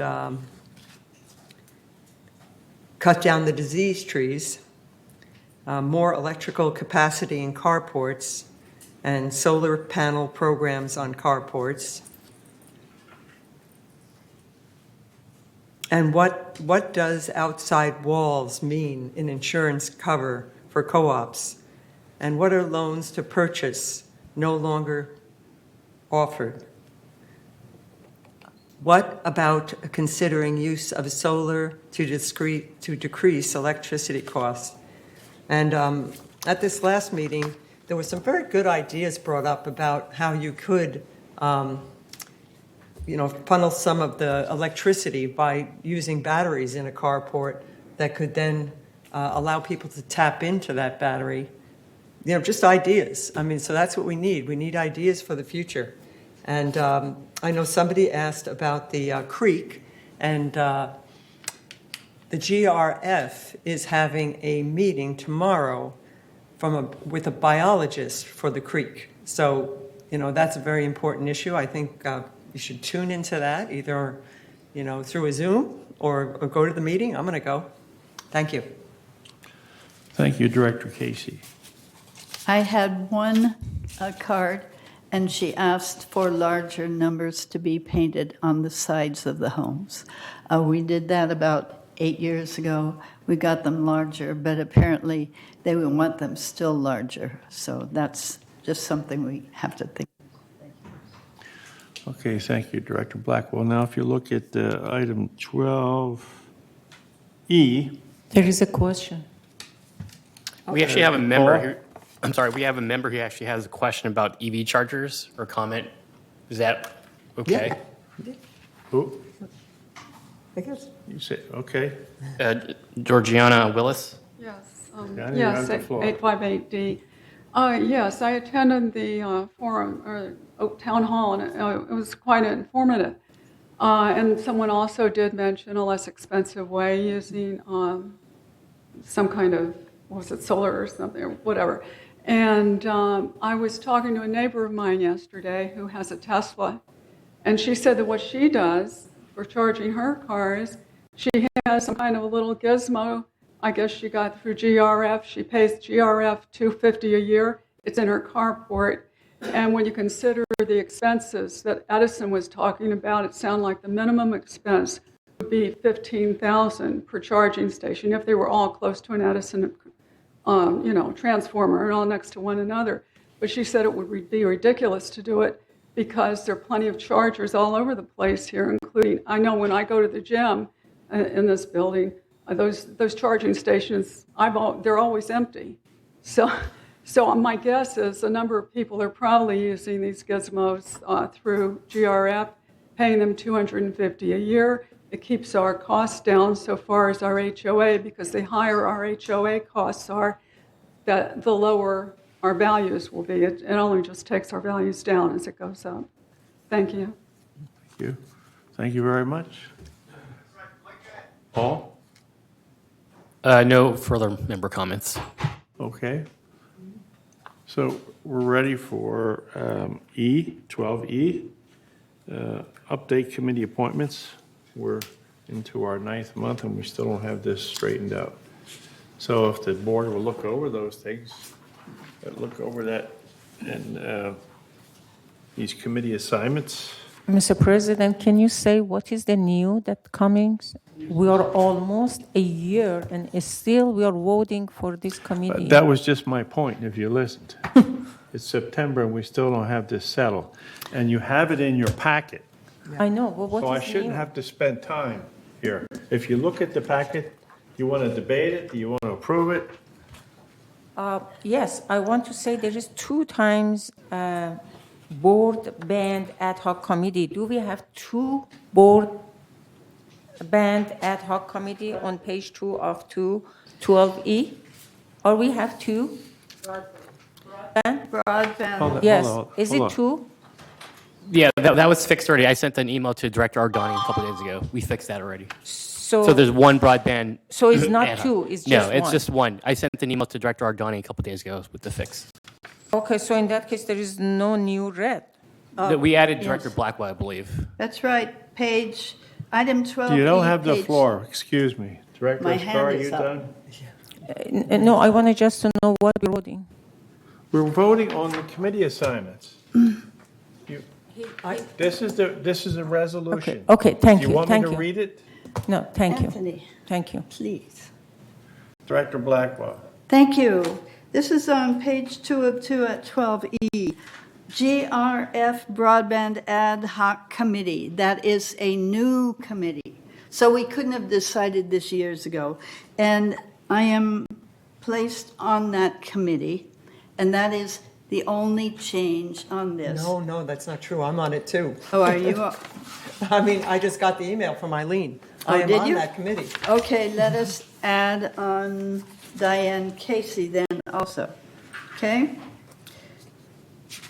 I move that we accept the committee appointments for Golden Rain Foundation.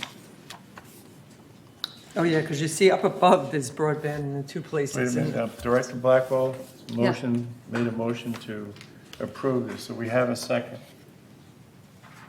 Yeah. Oh, he's going to Director second. Ross? He Are seconds. You second? Okay. All right, vote on the screen if you want to approve the committee assignments, please. September, we're still doing this. Director Torn, can I have your vote, please, sir? Yes.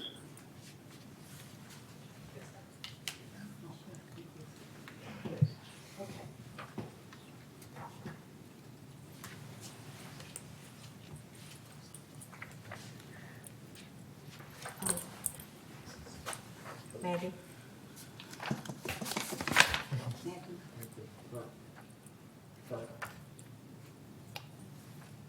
Pearl? I'm sorry, can you repeat the motion? Because I was out, I missed it. Well, we have this resolution for the committee assignments up. It's been motioned to approve it, it's been seconded, and now we're voting on it. And it's Maggie and Diane Casey. Director Casey, can we have your vote, please? Oh, I thought I did.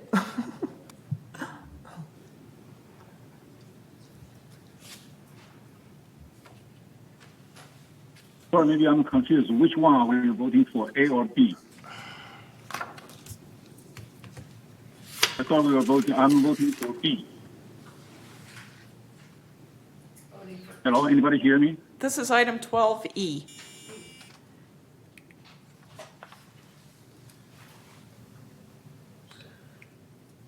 So Paul, is the vote in? Sorry, my Yeah. internet is, Yes, the vote my was internet is a little bit spotty. You're out of order. Paul, what's the vote? 8 yes, Voting 0 8 nay, or and B? 1 abstain. 1 abstain, 8-4? 8 to 0 to 1 abstain. All right. So Director Torn, did you vote? Yes, we put down a yes vote for Okay, Director so Torn. the motion passes, correct? Yes, that is correct. All right, let's move on to new business. United 2023 Business Plan, adoption, the annual budget. Who's going to speak on that? I will. Okay, Jose, you got the floor. Thank you, Mr. President. I wanted to come before the board today and let you know that up before you today is the business plan. So this is the same business plan that we've been talking about since March. We've had obviously many, many meetings. In all, we'll have 22 meetings as a community, but United has been about 7 of them. So we've already talked about all of the items on here, and now up for your consideration are 2 resolutions. The first will be the business plan itself, and in there it'll establish a monthly assessment. The total assessment will increase $30.34. That's inclusive of what GRF recently approved last week. So altogether, $30.34, or about 4.9% increase compared to last year. And the second resolution is approval of a 30-year funding plan for reserves. So that is what's before you today. And there have been no changes from the last time that you took a look at it when we reviewed each of the items in detail. So that's where we are. Okay, thank you, Jose. Any discussion? Or let's see, go for Director Blackwell. Thank you. I move this resolution. So Director Blackwell has moved the resolution, which is 13A. I 2 second. points. It's been seconded by Director Diane Casey. Any discussion? Director Ascari. We heard, first of all, from the beginning, we always ask for what is the saving regarding to that one, and we got a big number from each department. That's okay, it's passed, and we're not going through that details. However, the insurance might be less than the budget. So how we can adjust that one? If we get the number of insurance be less than budget, is it possible we take a little bit down of this?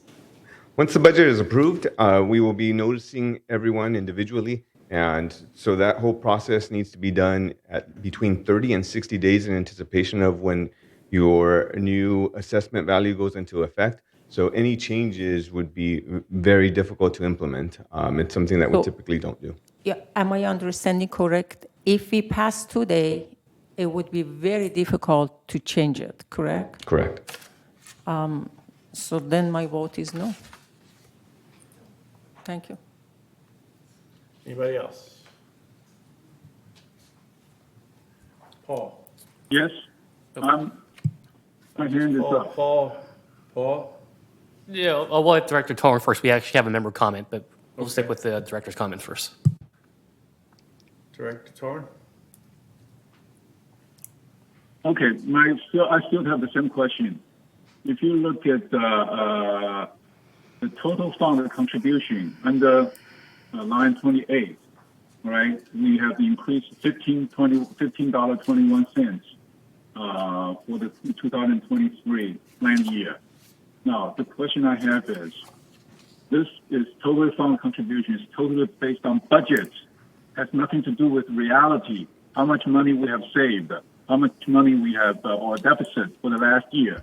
I don't understand how we can do that without previous surplus or deficit, okay? And those numbers need to be clearly displayed and say, we have so much surpluses, and how the school want to distribute it, okay, to the members according to the Article 3 of our agreement with the residents, or we want to do something else. All right. There's nothing stated here. I can't believe every year we just based on budget and there's no reality. So where do those money go? That's really interesting. I can't find that amount. I can only find it in the balance sheet. The income statement, operating statement, but I cannot find it anywhere in this budget. So the calculation is totally without the budget. It's really invalid. Okay, I can't believe that if we have $2.5 million surplus in the pocket, we just charge them $15.21 based on the budget, and those $2.5 million surplus disappeared. Okay, that's a big question I have. Thank you very much. Thank you, Director Torn. Director Blackwell? Thank you. I refer everybody to page 9 of 32. This is the page of 13A, 9 of 32. This page shows what I consider a tremendous improvement, and I'll explain it. For the past 5 years, the red zone has been at the end of 2023. That's special assessment risk. Our northern neighbors have special assessments. Up north, they have 5 boards for what we have 1. They have $1,000 assessments every month, but they don't have any reserves. So at various years, almost every other year, they come up with a $5,000 hit that residents must pay extra in that year to do roofing, to do epoxy lining, to do painting, because they have no reserves. That is a hardship. That would be a true hardship on our community. We are a less affluent committee, okay? So we need regular assessments, and we need to cover our reserves in our regular assessments, because we don't want to get a bill every other year for $5,000 to $10,000. We are too big for that. Now, just this year, with raising our donation to the reserves, we have kicked back the possibility of special assessments by 1 year. So this is extremely important to me, because otherwise, at the end of next year, we're looking at it 2024 with a possibility of special assessments required. So I say it is time. We have cut our donations to the reserves for years, and now we're right on the knuckles here. If you want to slice more off, you're going to lose skin, okay? So I am in favor of this for this reason. The staff has worked on everything to cut it short, but this is truly the difference. Do you want special assessments at the end of 2023, or do you want it pushed off at least 1 more year? And I say, let's pay now, get ourselves right, and move ahead. Thank you. Director Casey. Yeah, I've been to all those budget meetings, and, we have tried to hold our assessments down to no increases, but it's not doing us good, because the reserve study and everything indicates that we have to put money into our reserves. And so they're saying $14.21 needs to be added to the assessment for reserves, and $1 for, not $1, but, $1 for a contingency fund. So a total of $15.21 of that is for our future, and so that we don't have an assessment. So, the other things have all been discussed and gone over and revised, and, I've raised my opinion, in cases where I thought it should be, but I think this is a fair assessment, and hopefully maybe we can do better and and come down later, but I don't know. All right, thank you, Director Casey. Director Ross? Yeah, I wanted to answer another board member's objection just briefly. I think cutting costs is a good idea if we can do it. And insurance, if we could reduce the costs of insurance, even if it happens after we pass this budget, it's a great idea, and we should try to do everything to do that. What it'll do is if we can cut it from, let's say, $3.5 million to $2.5 million, that extra $1 million will end up going into a contingency fund, will be put in a contingency fund. So we will get the money for our savings. We just won't be able to pass on the savings to our residents. And so that's my understanding of how that would be handled. But I think we should always be looking at how we can reduce our cost as much as possible so we can at least increase our reserves. Okay. Thank you. Yeah, Director Ross is correct. jump I in also here? want to provide a little bit of insight too. I just got word from our risk manager that right now, overall, we're right on budget for liability, D&O, directors, officers, and for property insurance. So right now, as we're currently running, we're right on budget. So there is no projected savings yet. But again, if we do find anything, we'll absolutely continue to work to save as much as we can. And in the event that we end up with a surplus, it'll end up in the contingency fund, as Director Ross suggested. Okay, thank you. Director Pearl Lee. Yeah, I understand that the raise on our assessment fee is 6.5%, right?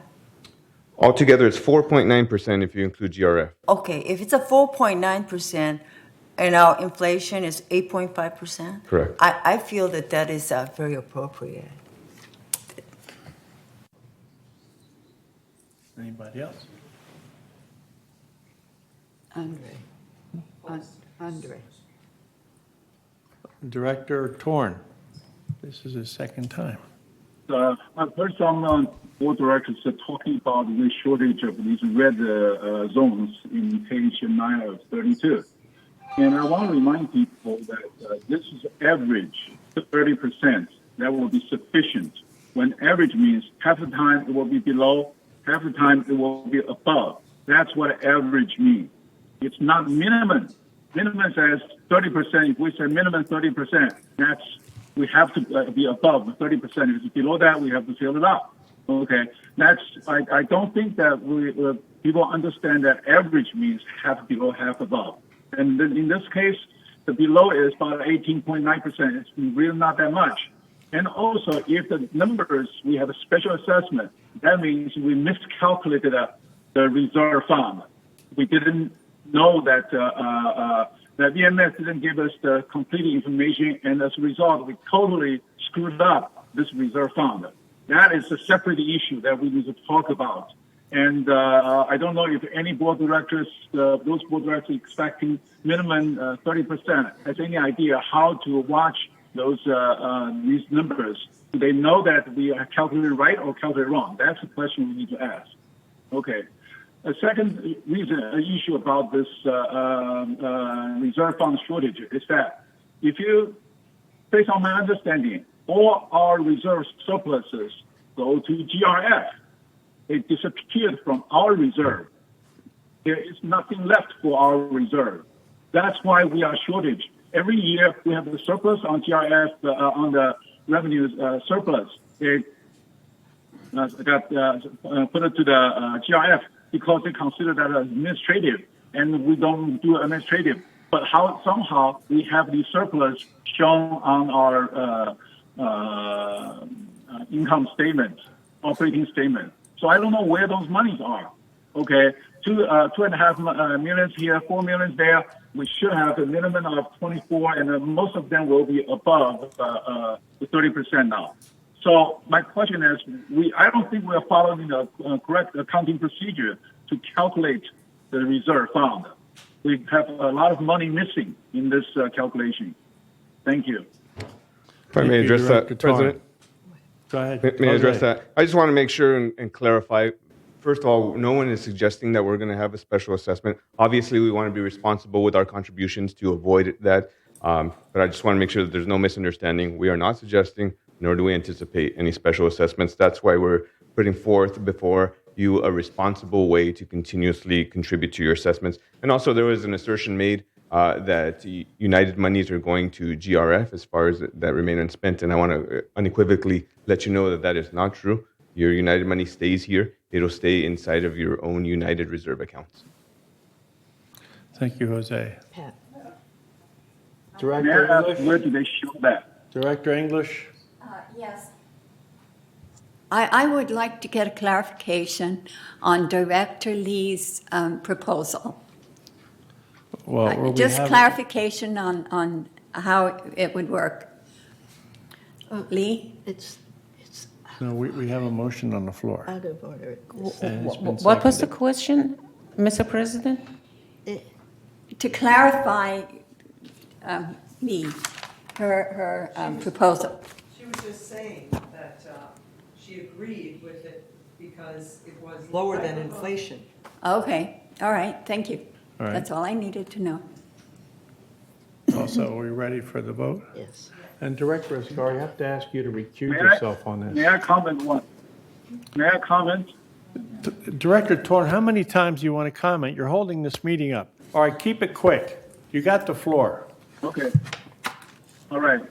I don't see any reserve surplus or deficit in this. Are you chart asking here a in question page now, or are you going to lecture us? I'm leading to it. When can we see the surplus? Why don't we see the surplus and deficit in this chart rather than it disappear? We have no clue whether it matches the operating statement or not. That number needs to be shown here. You needed to go to the budget meetings. Sorry, I'll just make a quick comment on Jose, that. go ahead. You got the floor. You'll be able to see the difference in what we budget to spend and what we plan to spend. You'll be able to see that in your balances, and you'll see each and every year those balances change. They'll continue to grow if we're collecting more than we're spending, or if we're spending less than we're collecting. You'll see those changes there. So again, any changes to the reserve stays within the United Reserves, and they'll be there for you. Thank you, Jose. Now I'm going to ask Can we Director see- hold on. Escari. You're out of order. I'm going to ask Director Escari to recuse herself on this vote, and we'll discuss in closed session. So are we ready for the vote? All right, put the voting screen No, up. we actually have two member comments. What? There's actually two member comments at this time. All right, member comments, let's go. First one is Georgiana Willis. Well, I can't see what. It's not. Not now. Oh. There's comments. I had a question other than that, but I am sort I of see, thank concerned you. about what Director Torn mentioned, because he's asking, it sounds like he's asking for figures that are not provided, that are very relevant. And so if he's asked for those and hasn't been presented them, then I think that's rather significant. And it doesn't speak well for the people he's asking the figures from. However, the other item I had, which is not related to this, but maybe that's why I'm being called, has to do with last month. We talked about taking a vote on whether or not to take a loss of $1 million or so on the stock. And I didn't see that on the agenda today. But I was just curious about that because I would not be happy to take $1 million loss. Stock goes up, it goes down. It's down now, it'll be going up because changes, it's all driven by government policies, and some of those policies are in the process of change. So it'll go up, it goes down. It's just what it does. But I didn't see that on the agenda, and I was curious about that. It was defeated. Huh? It was defeated. The motion was defeated. It's not going to happen. Okay, oh, good. All right, I thought they would put off till this meeting. Oh, great. Well, Yeah. thanks a bunch. All right, thank you. Paul, anybody else? Yes. We have Cheryl Beldner. Good morning, directors and members of United. I moved in here 15 years ago, and there was a man talking about how could we redo our sewers without tearing up our floors. And I say I'm thankful to the people 25 years ago who paid extra to rebuild the reserves, because I have no idea what it costs to take my 4-unit building and build new sewers for us because we were backing up into our showers. We must have chewed up an awful lot of reserves. We don't know what the future brings, but we should be paying it forward because people before us paid it forward. And I'll give you one other example. Many years ago, I think they spent about $3 million putting wood siding on our carports because they looked ugly. They were that funny metal that was different shapes. They look like Quonset huts. And we look much better with the siding. Somebody paid it forward and somebody paid it for us to look as good and to make this place as desirable.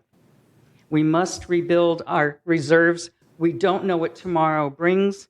Think about global warming. Think about more electricity that we need. Let's go forward. I consider my assessments my monthly rent. I don't expect to see that money that I spent on my membership or the cost of the manor in which I am a member until I either pass on or have to be sent to Happy Acres, and the money will go for that. Let's make sure we do something for the people for tomorrow. Thank you for listening. Thank you. Thank you very much. There are no more member comments. All right, thank you. Okay, are we ready for the vote? Yes. Okay. We have a motion and all, vote on the screen. Director Torg, may I have your vote, please? My vote is no. Thank you.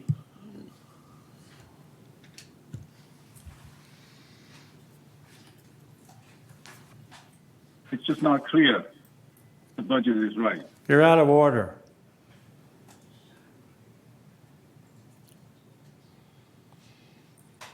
So the motion passed 8-1. Thank you, Paul. Thank you, directors. Let's move on. Now, under new business, item B, 13B, entertain a motion to approve disabled child and grandchild application. And this is another 28-day notice thing. So do we want to approve this? Somebody want to make a motion? I'll read it. Yeah, good. Go ahead, read it, please. It's 13B, page 23 of 24. It's a pink page. Resolution 0122XX, disabled child, grandchild applications. United Laguna Woods Mutual is a nonprofit mutual benefit corporation which is authorized through its board of directors to operate, amend, or repeal necessary or desirable rules and regulations.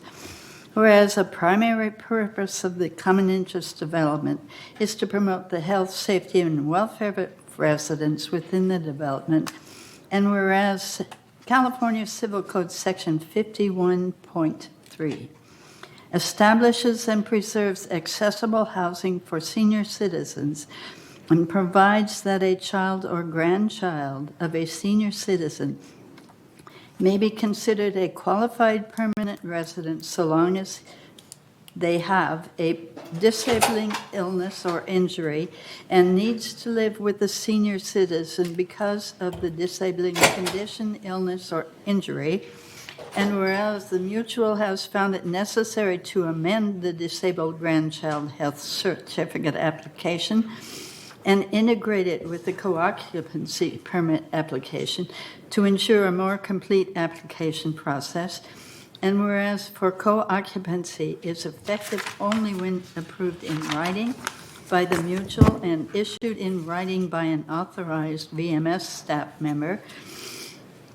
Now, therefore, be it resolved, the Board of Directors of this corporation hereby adopts amendments to the Disabled Grandchild Health Certificate and Co-Occupancy Agreement application. Resolve further that this resolution supersedes all prior Disabled Child Grandchild Health Certificate forms and co-occupancy application, and that the officers and agents of this corporation are hereby authorized on behalf of the corporation to carry out this resolution. I move this resolution. Resolution's been moved. Do we have a second? Second. Director Casey has seconded. All right, may I speak in explanation? Sure. Okay, we have colored the spots. We have added this on to the co-occupancy rather than make it separate. We added on to the co-occupancy with the legal things that we need to include. We added disabled child or grandchild 3 times on page 6 of 24. We've added it on 7 of 24. We've added on another thing on units may not be sublet for less than 30 days and must be renewed annually. That's due to another law. Now we get to 13B. The applicant, we added in this wording, the applicant has or has not been convicted of a felony within the last 10 years or a misdemeanor involving moral turpitude within the last 7 years, and that's Code 51.3B3B. And then we deleted the child's condition for the physician's certification. They don't have to explain the child's condition, and that is a privacy rule. So we're following the privacy law. They don't have to say he's got mental issues or he's got bipolar or he's got, whatever it is, emphysema or whatever. They don't have to name that because that's a privacy issue. And we added in, yes, the child is disabled as defined by this, or no, the child is not disabled. All right, so on the next page, we added in, it is the policy of Laguna Woods Village to provide rigorous compliance, and of course it is. And then we added in the yellow part, disabled child, grandchild. This is just to make this regular occupancy form good for a disabled child also. Okay, and last way, that's another one. Such as for a chronic and progressive debilitating disease. And so that would be one of the reasons to allow them, and so on. So we go on through these things, and the code red change is just a verbal change. And the last part is what the form will look like when it's presented to the person. We've removed all the red marks. So this is very important. It gives us reason and discretion to approve or not approve such a person, but we are bound by 51.3. And this just puts it all in one form rather than a separate form to be filled out by the parents. Thank you. Thank you, Director Blackwell. You motioned this, right? Right. And I did. seconded, so we're up for Yes. debate. Diane. Director Ascari. Thank you. I have 2 questions. First of all, I think, is there any limitation how many child can come? Is it only child or children? Is there any limitation, or can come twins if they are twins, disabled, can come or not? I am not sure. There is no limitation? I don't know who is this, as Pamela here? You're asking a question, did this come from governing docs? Yes, it did. All right, let the chair of governing docs answer that. Okay, this is not due to lack of funds. This is due to a physical disability. And 51.3 is the code, state code, which says we have to allow those people. Am I not answering your question? No, you are totally off. I am asking about, is there any limitation or not? I mean, oh, yes, there you go. Pamela, thank you. Thank you, Pam. Good morning, Pamela, you have the directors. floor. I think the question is answered by your governing documents that say no more than the total number of original construction bedrooms plus 1 may reside in a unit. So if somebody had twins, and let's say they had MS or some other catastrophic disease, if there was only one parent living there and it was a 2-bedroom unit, There's no prohibition from Okay. those two individuals residing. Okay, that's the limit. Thank you. You answered correctly. And I have another question if you stay there. In the page 10 out of 24, I can see the title is for disabled children, grandchildren. However, the rest of the page is only talk about child, grandchild. Shouldn't be all of them same manner? You use child, grandchild, or children, grandchildren. Right, I think that's a Scrivener's, and we can certainly clean that up Okay, before thank final you. Thanks. approval. And I have another question. If you go to page 9 out of 24, on the highlight, it says that applicant has not been convicted of the felony in the last 10 years. However, if you go to page before, page 7, if you go to number 11, you can see that is in the past 20 years. And this demeanor involving is 5 years, while the other one is 7 years. It's kind of not match. Could you, maybe I am wrong, but this should be match? Correct, they should match, and they will match when you see it in 28 days. Right. Okay, thank you. That was my question, that when I read it, this doesn't make sense to me last night. Thank you so much.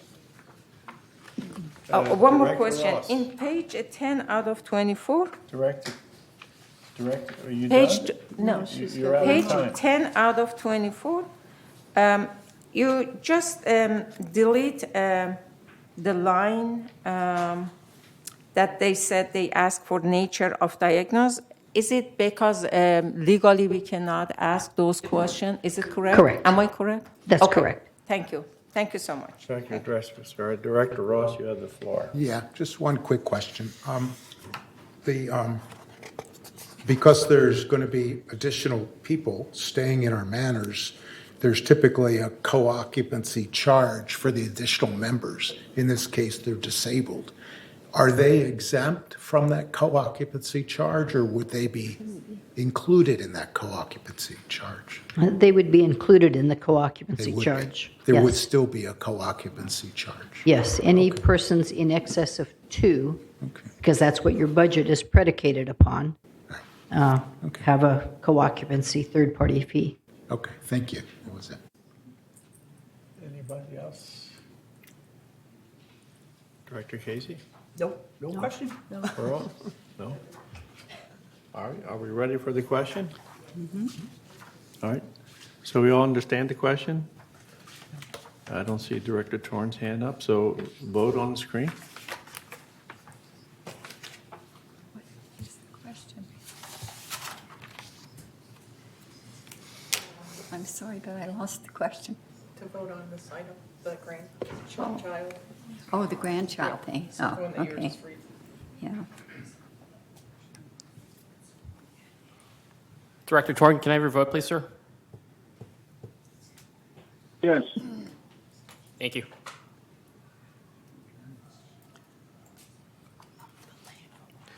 It's a unanimous decision, vote, excuse me, 9-0. 9-0, it passes. Thank you. And now, Director Blackwell, could you read for us the item under new business 13C, please? Read the resolution that's going up for 28 days.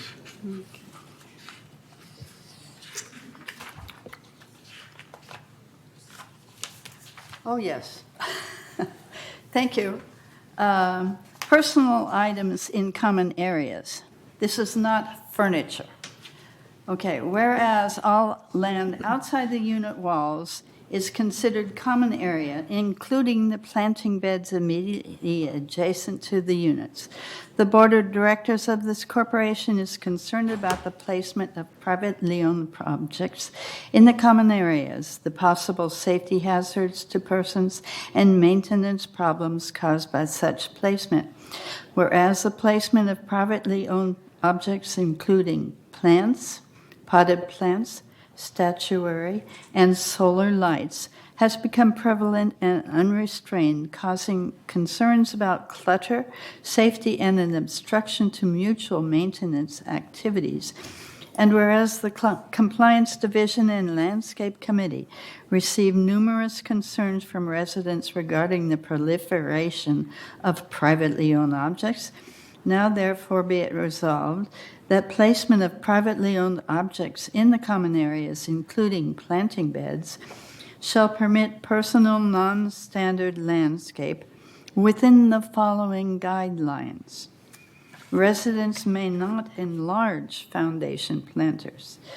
Residents may place decorative items, garden decor, statuary, potted plants, or freestanding solar lights within one single 36 square foot area immediately adjacent to their unit.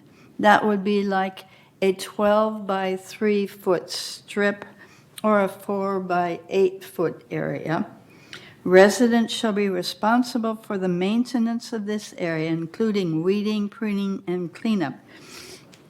These items should be kept in good repair, and potted plants should be well maintained, and any empty pots, gardening supplies, or tools removed.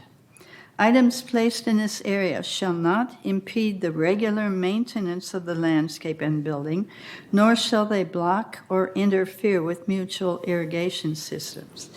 Residents understand that the area shall remain common area, subject to the use and passage of all residents. Upon sale of the unit, the member of the estate will be financially responsible for the removal of all personal items and the re-landscaping of this area.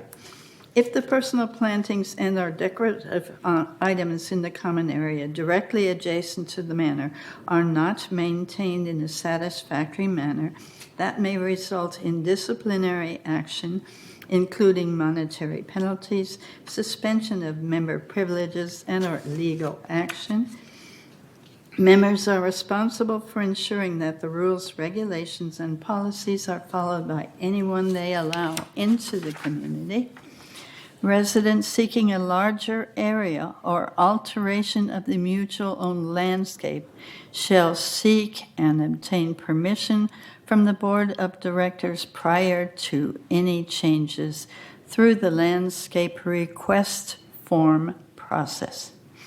Resolved further that 010563, adopted June 14, 2005, is superseded and canceled, and the officers and agents of this corporation are hereby authorized on behalf of the corporation to carry out this resolution as written. I move this resolution. Resolution has been proposed and moved by Director Blackwell, seconded by Director Casey. Do we have any discussion on it? Director Ascari. Yes, I think, again, this kind of resolution, when there is no definition for some words in the resolution, will bring lots of problem. For example, I read it in page 3 of 4. In this one, they said resident may not enlarge foundation planter. Okay, what is the definition of enlarge? 5 inches, 10 inches, 25 inches, 30 inches? There is no, these kind of things when the people should guess what is big, what is not big, it will bring between neighbors, especially when neighbors have problem with each other, will create problem. If I don't like my neighbor, that pot to me is enlarged. If I like my neighbor, that big pot actually is not very enlarged. So the word in the resolution should be so clear that people not fighting with each other. So I don't agree with this one. And the same is a satisfactory manner on the bottom of the page. To my neighbor, maybe that is satisfactory.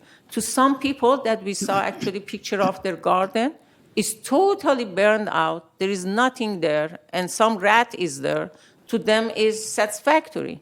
to some people is not satisfactory.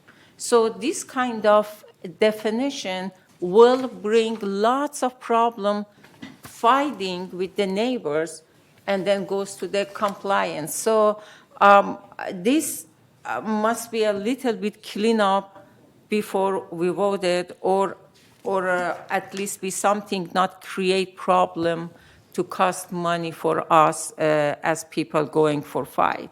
Thank you. Thank you, Director Ascari. Director Blackwell. Yes, this has been in the works. We have followed this for a long, long, long, long time. It was removed very recently. Very recently, it was removed by people who are against all regulations. And in their zeal to cut out regulations, they cut out this one. And yet, this one can be hideously violated. All right? When you see some yards, there are stones put in around the areas nearest the house. That would be the area designated. Okay? Now, by giving it 12 by 3 or 36 square feet is pretty accurate. Anything more than 36 square feet would be a violation from now on. Okay? So that's, what's 36 feet. You can go out there and measure it. And so that erases that question. Because it is subjective partially, it comes before a committee before a fine is assessed. So that's all. So shall we not have a rule because the committee can decide? The committee decides many different rules. When there is discretion, they say you've got 57 empty pots strewn around here. That's too many. You can't have any, as it says here. Gardening tools. Well, we don't have to designate. That would mean a broom, a rake, a so-and-so. There are specifics that the committee can handle. Compliance will work in a general way, the way they always have up until like 2 years ago, and bring those things forward. Generally, they're pretty obvious. And so, but we do not say we cannot make a rule because we cannot envision every single thing. No, we make a rule and we use our discretion. And that's why this always comes to a committee. Thank you. Thank you, Director Blackwell. Director Cash-Aquifer. I am of the opinion that each incident must be dealt separately. You can't make a rule like this and force it on everybody to have one common policy. Maybe somebody wants to put a statue in front of their home that is objectionable to his neighbor across. So it needs to be dealt with. Each incident needs to be dealt separately, not as a policy. Thank you, Director Cash-Aquifer. Director Blackwell? Yes, that's why we have a policy. Okay, if somebody calls on their neighbor, they've got this statute out here. Then compliance writes it up, takes photos, and takes it to the committee. And the committee says, this is far too big, this is horrible, look what it is, or something. Or it's too religious, we don't want necessarily big religious objects in the yard. So that's why the committee hears this and says, yes or no, and or remove it and we won't fine you, or whatever. That's why it comes to a committee.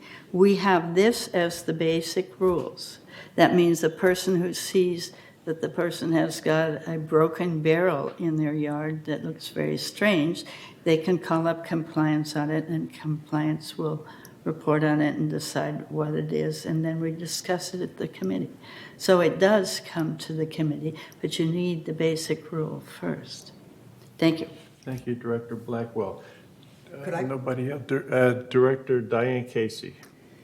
Yeah, I think the reason why this has come up is because compliance doesn't know always what the situation is, and that's why they need to have something to look at and say, this is the rule. If there is a complaint, they can look at that rule, and, Kurt could tell us more about it too, but it's just a guideline, a guideline for compliance to look at. It doesn't mean that they're going to go and tell everybody to change what they have, if it's not causing any problems, so.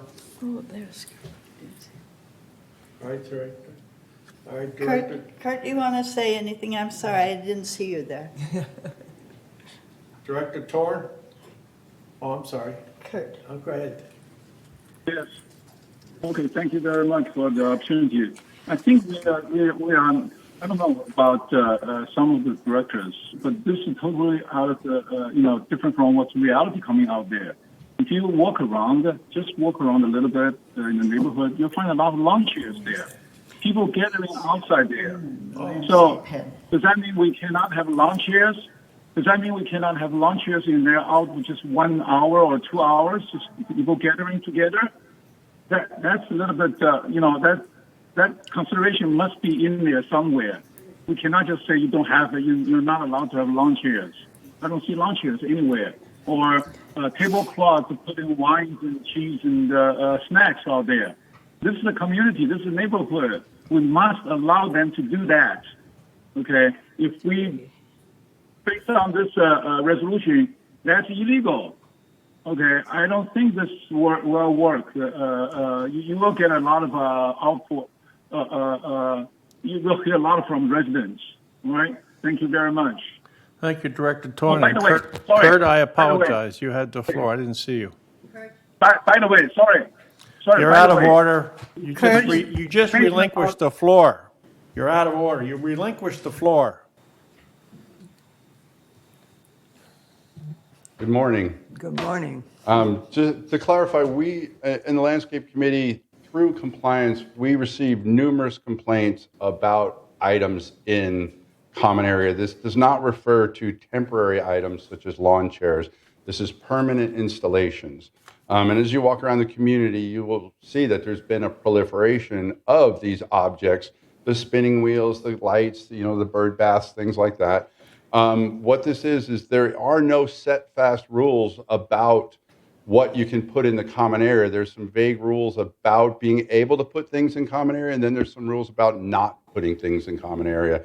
So the whole idea behind this is to give us some, as Director Casey said, to give us some guidelines to follow when we do get those complaints. Currently, compliance uses the clutter policy, which is not clear about common area. It is more about private use, the exclusive use areas. This is common area use. This is just a way to sort of get some of that under control. The last statement in the bulleted items in the resolution gives residents the opportunity to request more than the basic 36 square feet that's in here. If they would like more than 36 square feet, there's already a process for that, and this just directs them to that process. And all of those decisions are made by the Landscape Committee. So this just gives a little bit of teeth to compliance in the Landscape Committee as far as guidelines go, is when we do get these issues. And a lot of these issues do come from resident complaints. And it is up to the committee, both the, I can't remember the name of the one that compliance goes to, and the Landscape Committee, the disciplinary committee, to make the decision on whether or not it violates the rules. This just gives us some guidelines to go by. Thank you, Kurt. Any questions for Kurt? Oh, and to answer Director Asghari's questions, the foundation planner is the shrub bed planners around the buildings, and they are defined by our irrigation heads. We have one irrigation head for the shrub beds and one for the turf. So if the planter gets beyond the turf one, we know they've enlarged it. It's pretty easy for us to know. Anything else? May I ask a question? Director Torn, this is your second time. Yes. Seems like it requires non-standard landscape application because they are changing the landscape and take ownership of that. Is that your intent, that they need to go through the non-standard landscape application process? Only if they want more than the 36 square feet. Okay, so within 36 feet, they don't have to apply for application. That is correct. We're trying to simplify it for the residents. How about plants? So they can put plants out there within 36 square feet. That is the de facto standard that everybody can put it within 36 feet. They can do whatever they want. They can put these items out there. Is that true? I wouldn't say whatever they want, but with discretion, yes. Okay. Well, okay, the decorative items, garden decor, statutory, potted plants, or freestanding solar lights. Okay. Right, and maybe lawn chairs for short-term, party gatherings for a short-term period of time. Okay, maybe a couple days, maybe 3 days celebration, the holidays, that kind of thing. Or maybe Christmas, put on the light show out there. There are already rules covering use of common area for temporary things like parties and things like that. Okay. All right. Thank you. Thank you, Director Torn. I just have one question for Kurt. Director Just a Casey, statement, okay. actually. So, we are looking at planting, water-wise or drought-tolerant, and if you have any questions about that, I mean, Kurt's can probably help you with that, because we do have plants that are drought-tolerant, and it would be good to think about that when you're doing your planting. Thank you, Thanks. Director Casey. Any other comments? We actually have 2 member comments. Okay. Mary Sinclair is the first person. Mary Sinclair, you have the floor. Good afternoon, I think. This is Mary Sinclair, 501A. I'd just like to say that I fully support this move because there just need to be some kind of guidelines, and like's been said, it's a good start.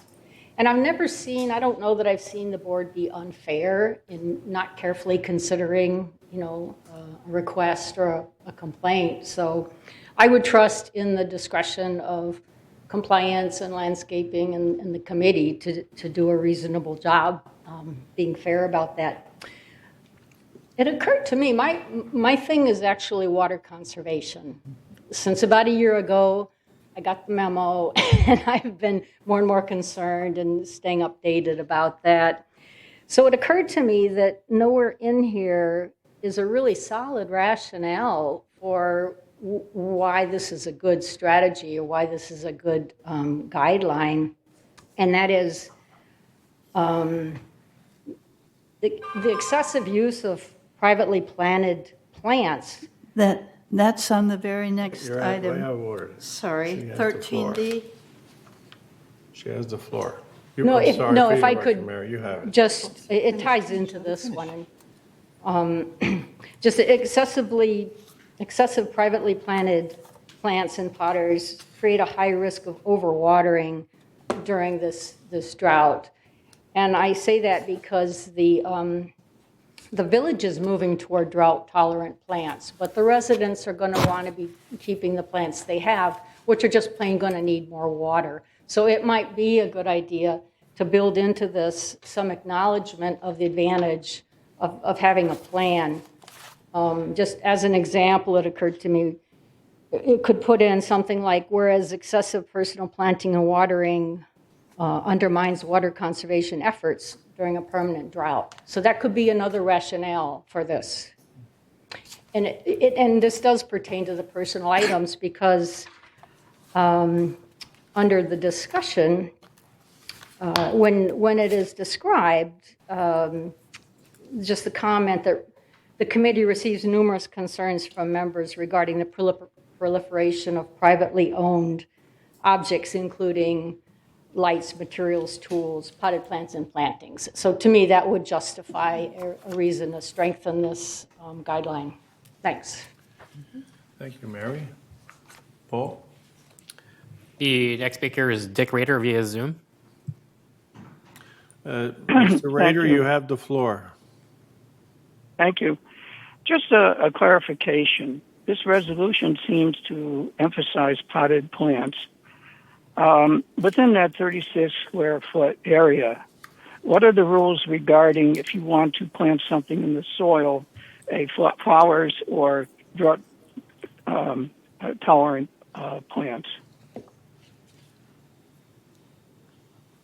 Who wants to answer that? Could you repeat it? Not in pots. Not in pots. At water. Not in pots. Maybe Kurt, did you hear that? It's the same. Yeah. Yeah, it applies to all plants. They don't necessarily have to be potted. Right. To give a little more background, the landscape committee feels that people should be able to. People like gardening. They like getting outside and gardening, and this gives us sort of a happy mix between letting people do their outdoor gardening without taking over common area that belongs to everybody. So that's where they're going with this. Thank you, Kurt. Okay, Mr. Rader, you satisfied with that? Is that clear in the resolution that it also applies to plants that you put in the soil? Because as I read it, it just applies to potted plants. I think Kurt had said it applies to both. Second whereas. But I'm talking about in the resolution. Second whereas. You look at the second whereas. Do you have that paper in front of you? Whereas the placement of privately owned objects, including plants, potted plants, statuary, and solar lights. So we need plants. Thank you. Thank you. Okay. Anybody else? Are we ready for this? I just wanted to make a comment that it is on a 28-day review. 28-day review. Comment? Okay. May I make a comment? Yeah, I'm sorry, Okay. Director Thank you very Torn, I much. don't have your hand on my monitor, but you have the floor.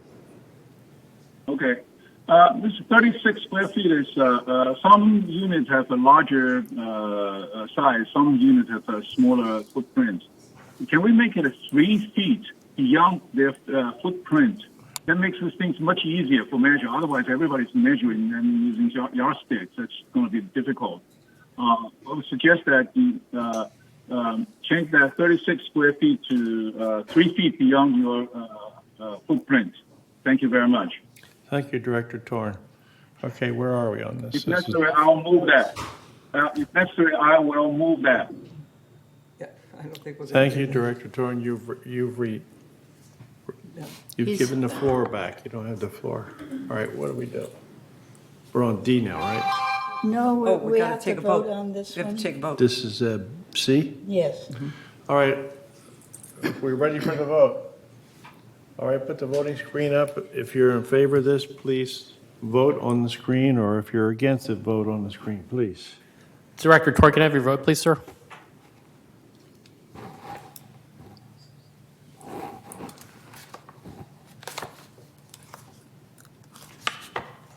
Director Torn, can I have your vote, please?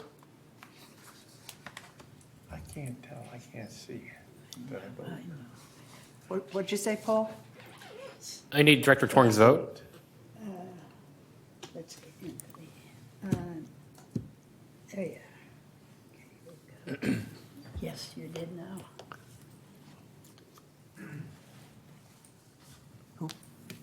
Director Torn, can you hear us? Yes? Yes, Okay, thank you. I voted no. I think 36 square feet is just too Okay. restricted and difficult. 3 feet would be better. So we have 5 yes, 3 no, and 1 abstain. All right, so it passes. Yep. Yes. All right, let's move on to item 13D. Director Blackwell, you know, this is usually the job for the secretary, and I appreciate Director Blackwell stepping in to read these things. Director Blackwell, please. Thanks, deja vu. All right, we're on 13D, which is closely aligned with that one.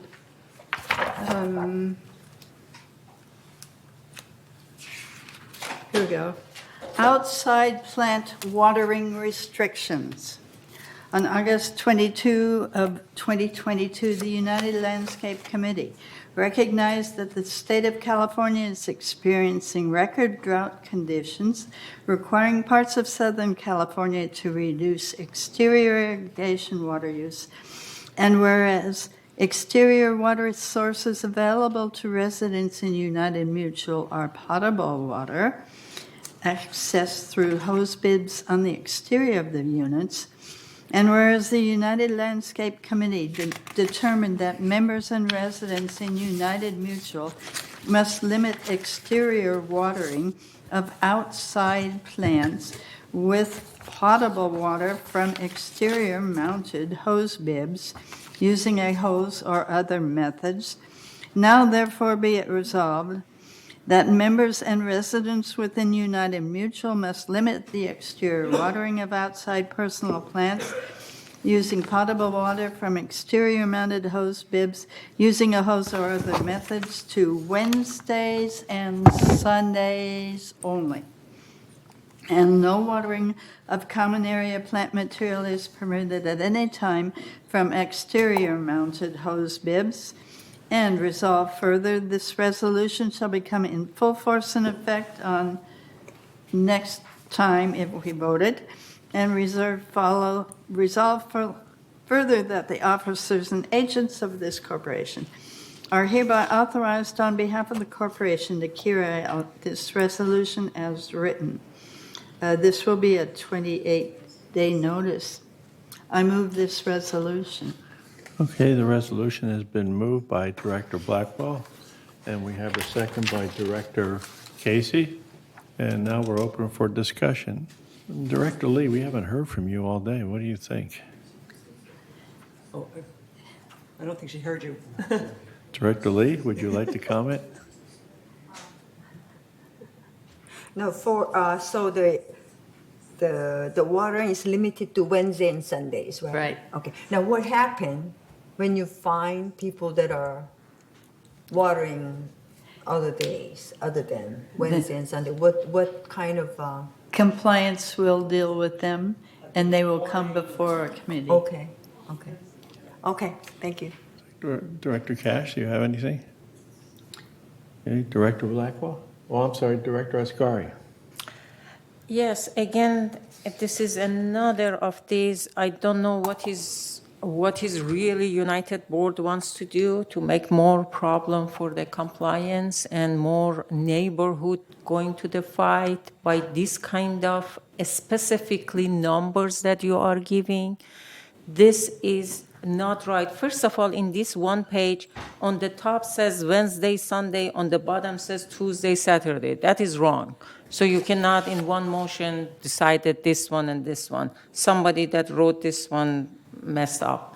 However, even considering be Wednesday, Sunday, many people make a short trip. Let's imagine the person living on Tuesday and come back in Monday. They have to wait until another 4 or 5 days until they start watering.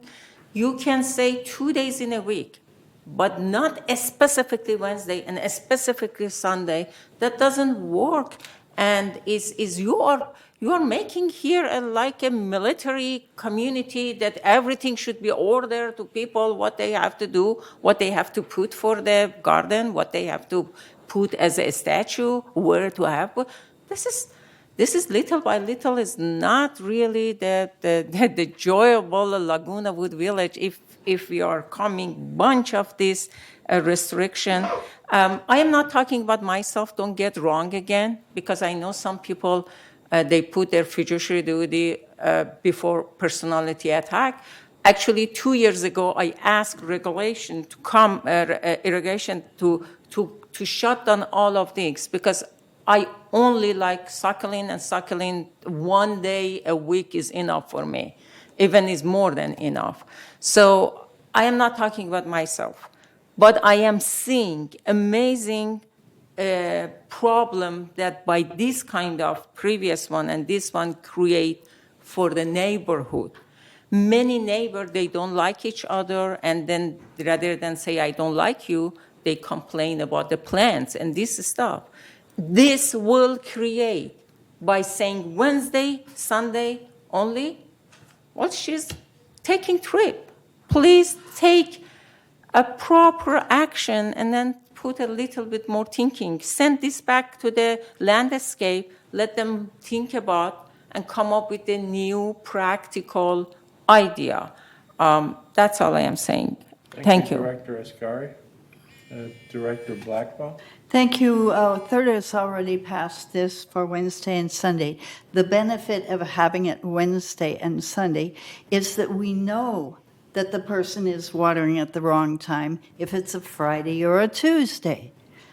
We don't know otherwise. Anybody can water every day because nobody will see them and be able to say, hey, didn't you water last week? And how will you prove they watered yesterday? And how will we prove this? This enables us to enforce this if we need to, and it does make it definite.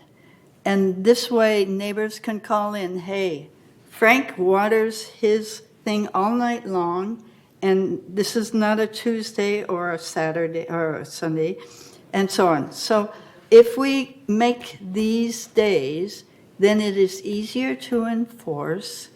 And third does it also. This will make it village-wide for all the residents, so across the street is the same. Wouldn't that be a wonderful thing?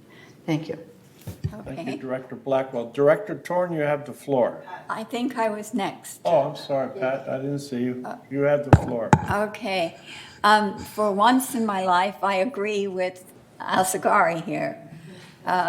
This will be just like a military base the way we're carrying on. And I think we should soften up a bit on some of this stuff. Thank you. Thank you, Director English. Director Torn, you have the floor. Yes, my wife always bring water to a jug of water, maybe half a gallon.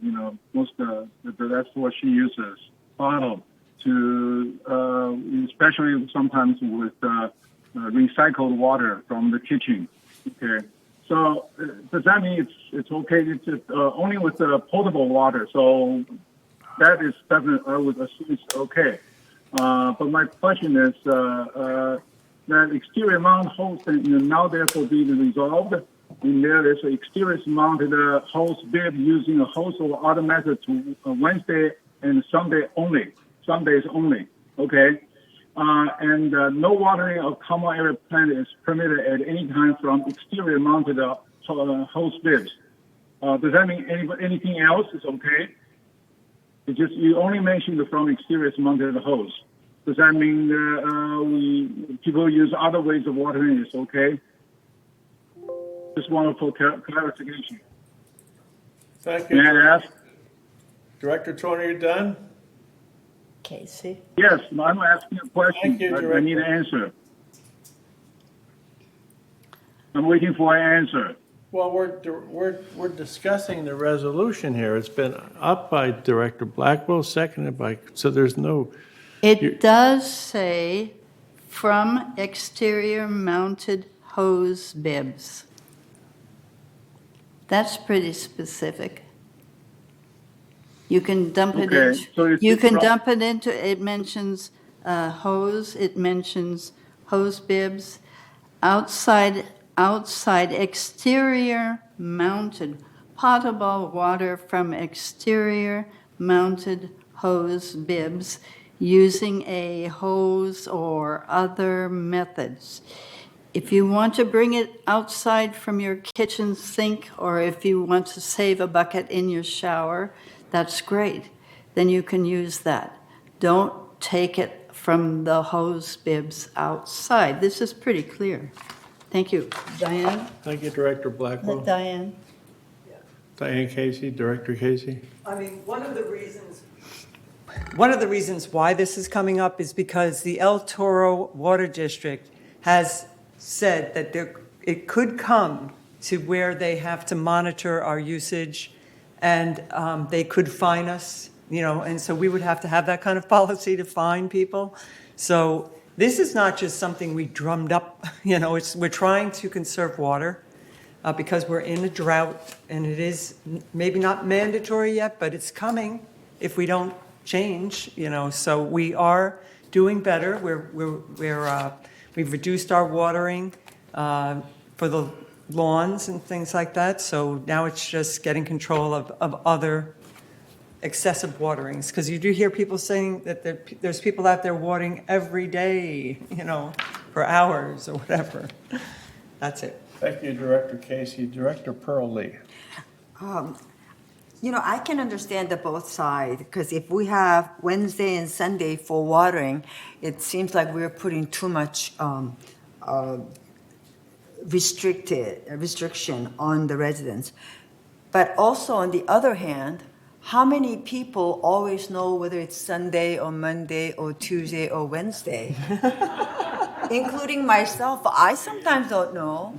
But if I watch someone watering, I will know that's a watering day. But sometimes, so I think to me, there's a definite advantage of having a designated days, a Sunday, a Wednesday, or any other designated days, so I will know that I'm doing the right thing. But if you open it up, you can water any day, but twice a week. I don't even know whether I watered the day before. And I will water it again. I think that those things happen. So we take that into consideration. So we consider this not putting a restriction, but to remind them when to water. And I think that would be to our advantage when it comes to water conservation. Thank you, Director Lee. Anybody else here? Director Torn, you have the floor.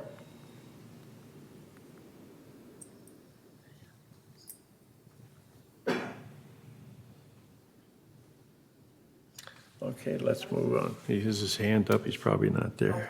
Paul? We actually do have one member comment. Okay. Okay. Mary Sinclair.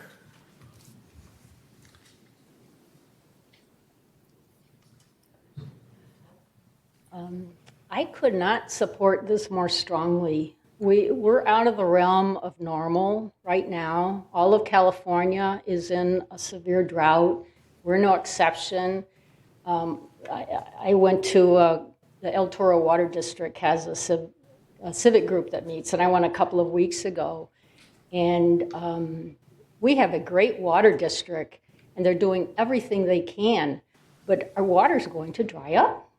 And it's just a matter of time. This is not a drought that's been going on for 4 years. They're calling this a permanent drought. So when we think about these things, we need to be proactive now, because it's not actually going to go away. And so I just couldn't support this more. I also guess I have a question about the El Toro Water District publishes required water restrictions. And does the village endorse or align with those existing requirements now? Siobhan, can you help us out with that? Oh, here we go. I was going to ask Kurt. Okay. Oh, no, she's still. Do you want to come up? That's my question.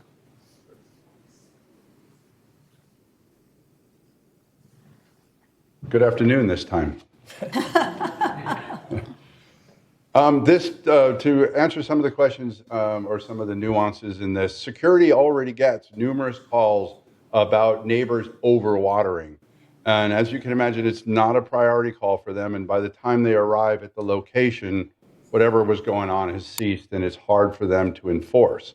So this gives them a way to enforce that. And what brings this up is the board voted last month to reduce our irrigation water by 15%. So what we're trying to do, partially what we're trying to do, is keep people from making up that 15% by getting their hoses out and watering. This does not restrict people from using watering cans any day of the week. If they have pots out on their patios and they want to water them with water from their sink and carry a can of water out there, that's not against this policy. This policy, hoses use a lot of water, just the fact that they're on and open. And the whole idea of this is to get everything in the community as far as exterior irrigation water goes within that 15% reduction that we've done.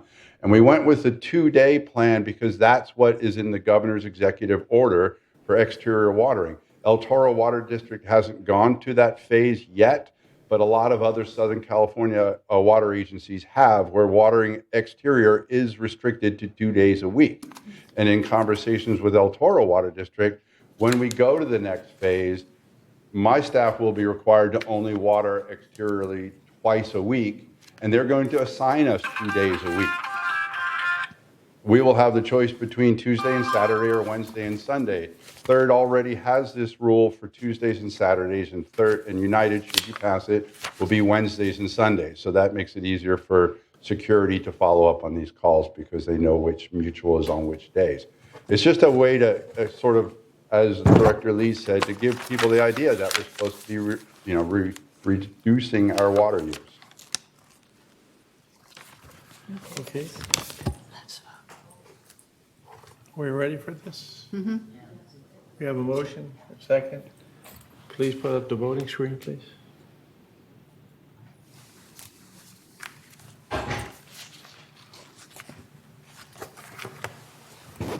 Director Toring, may I have your vote, please?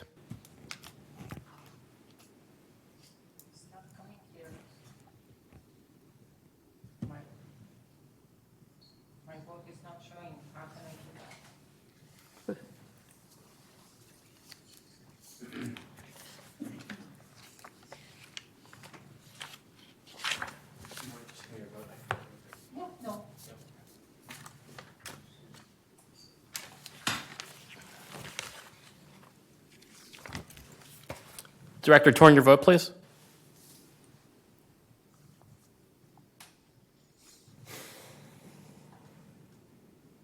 Director Toring, can you hear us?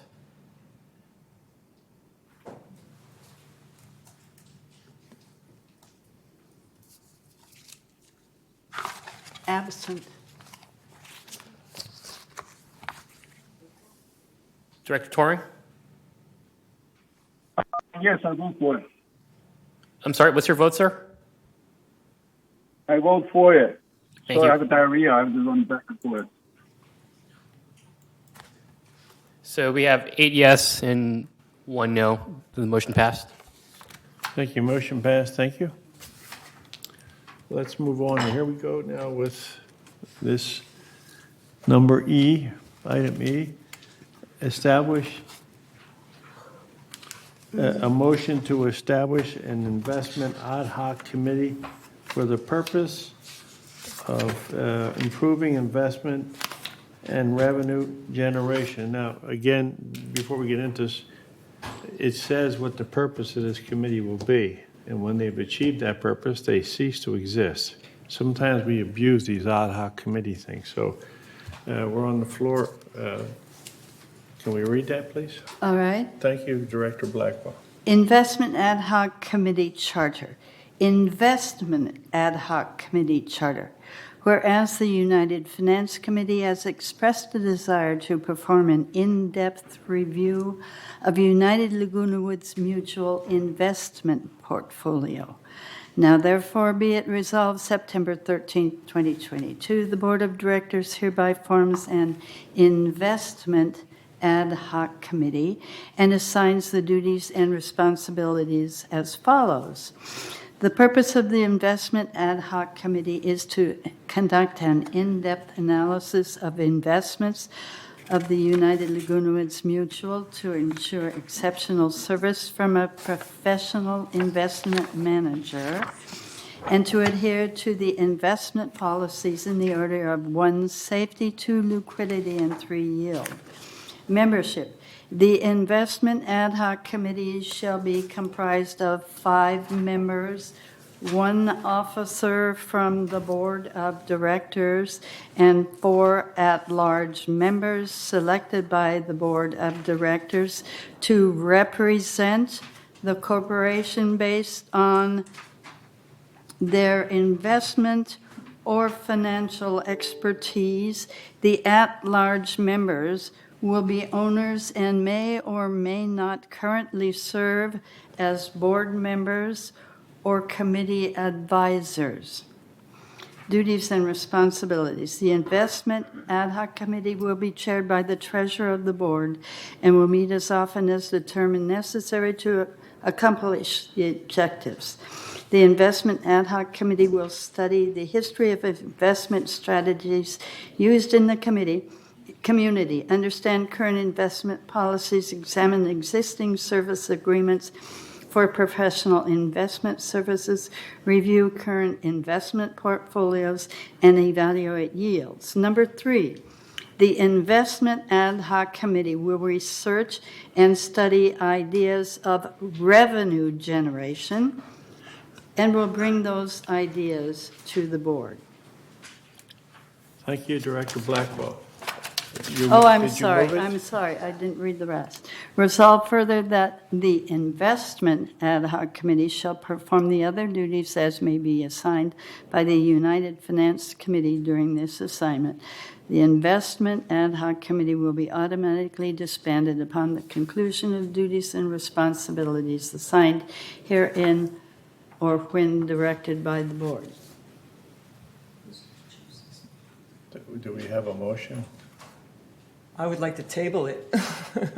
Well, Because it's I- not been, Because there's no motion. it does appear dies. that. I would like to pass this motion. Wait, I mean, it does appear that this committee ceased to exist automatically when a new board is elected. This, No, an ad hoc committee ends when this job is done. yeah, but that board might not be in place. Yeah. And, so then this temporary board right now is going to set up something. It's All right, well, gonna- we haven't got a motion yet.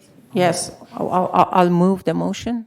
All right, Director Ascari has moved the motion, seconded by Director Ross. Now we're open for discussion. Director Diane Casey? Okay, yeah, I would like to make, all right, so now, one of the reasons why this came up is because in a closed meeting, which became an open meeting,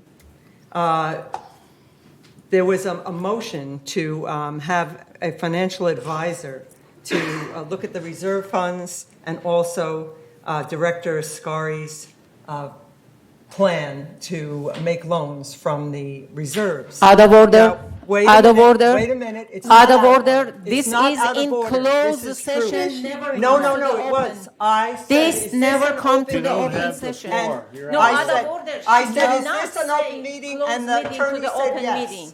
The attorney The said it was plan an open never meeting. comes to order. the Out open of order. session. It did, because you. Out of order. You asked for Out of order. $10,000.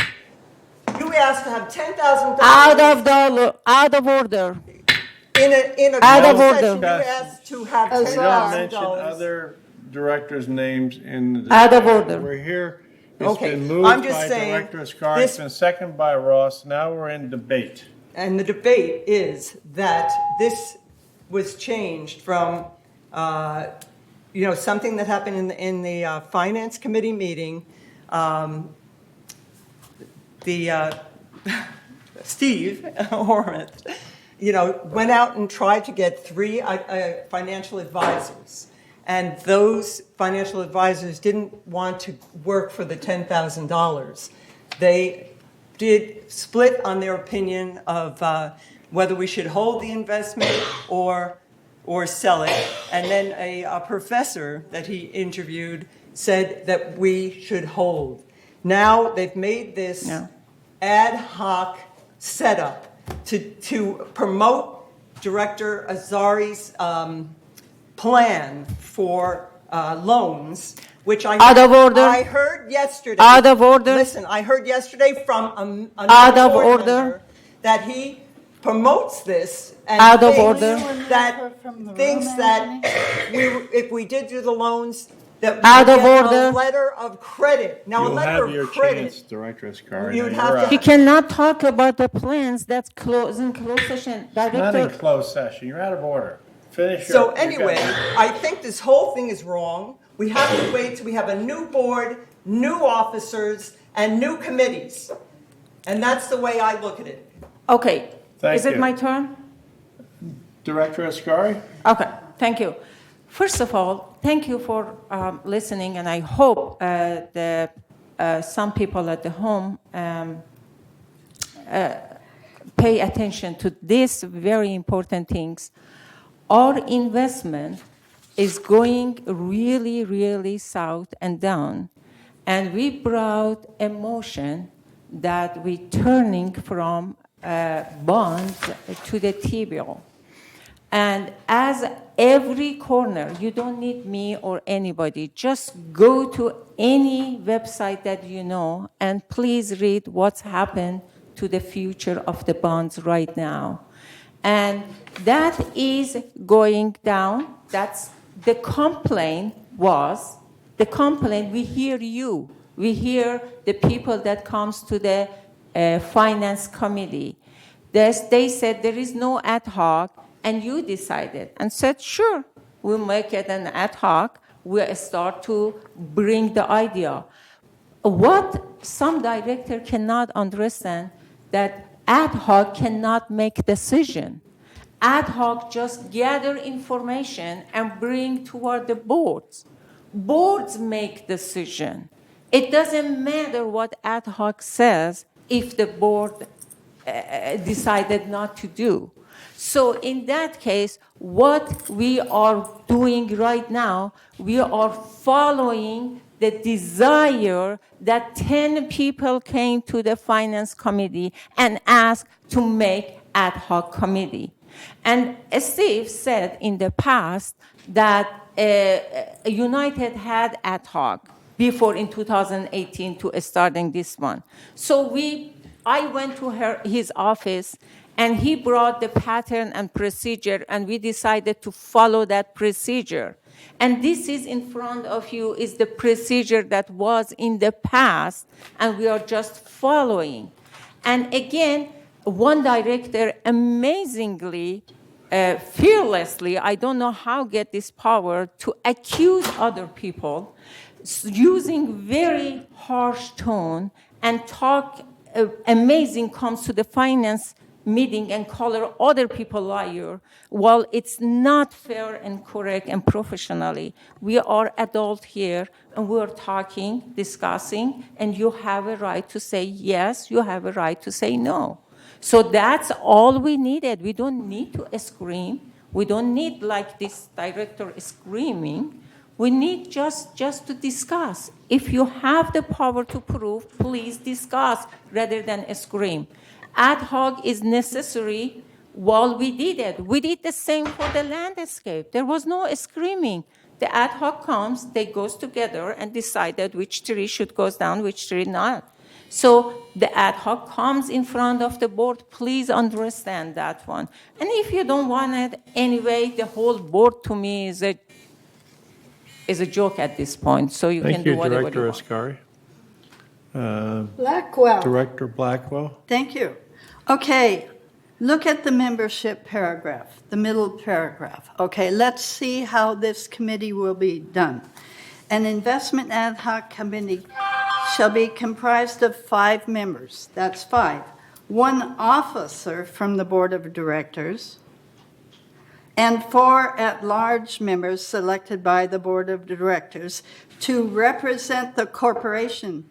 An ad hoc committee does not represent the corporation based on their investment and financial expertise, meaning they could all be investment experienced, or some of them could be tax people. Some of them could be loan people. Some of them could be other people. I think we want investment people only, but I may be wrong. The at-large member will be owners and may or may not concurrently serve as board members or committee advisors. Therefore, it could be 5 directors, of whom some have financial expertise and others have investment expertise, but not all have investment expertise. Then we go down to look at number 3, which says they also will study ideas to revenue generation, which is a whole different topic. And maybe that's where you want different kinds of people. Where do you want these people? Can it be 5 directors only of any kind? Or can it be investment people only for the investment company? And then later set them up, or anybody else, for revenue generation? Those are 2 entirely different topics. And this as it stands, could make it all directors. I mean, this needs to be set up a little differently. Thank you. All right, anybody else? Director Ross. Yes, Andre. Director Ross has the floor. So, the reason for this is because we looked at our reserves for the next 10 years. And it's a sad situation. Our reserves are not going up anymore. Our reserves are going down. And we have to do something about it. And unfortunately, we presented a proposal that was dismissed by the board to switch our investments and to bills, T-bills, but that wasn't approved. So we decided, let's go back to square one and let's get some help from the community as an ad hoc committee. And please note that the ad hoc committee, once we get the resumes from the community, from the residents, they have to be approved not only by the ad hoc committee, but it also has to be approved by the board.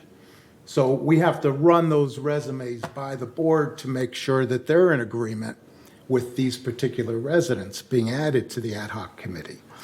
Please understand that we can't do anything without the board's approval. And so the whole idea behind this is to correct the trend, which is a negative trend that we see for the next 10 years for our reserves. We've got to come up with ways as a body to come up with ways of raising our reserves, not decreasing them. And we feel the best way is to set up this ad hoc committee and pull in our experts from our community to help us with this mission. Thank you.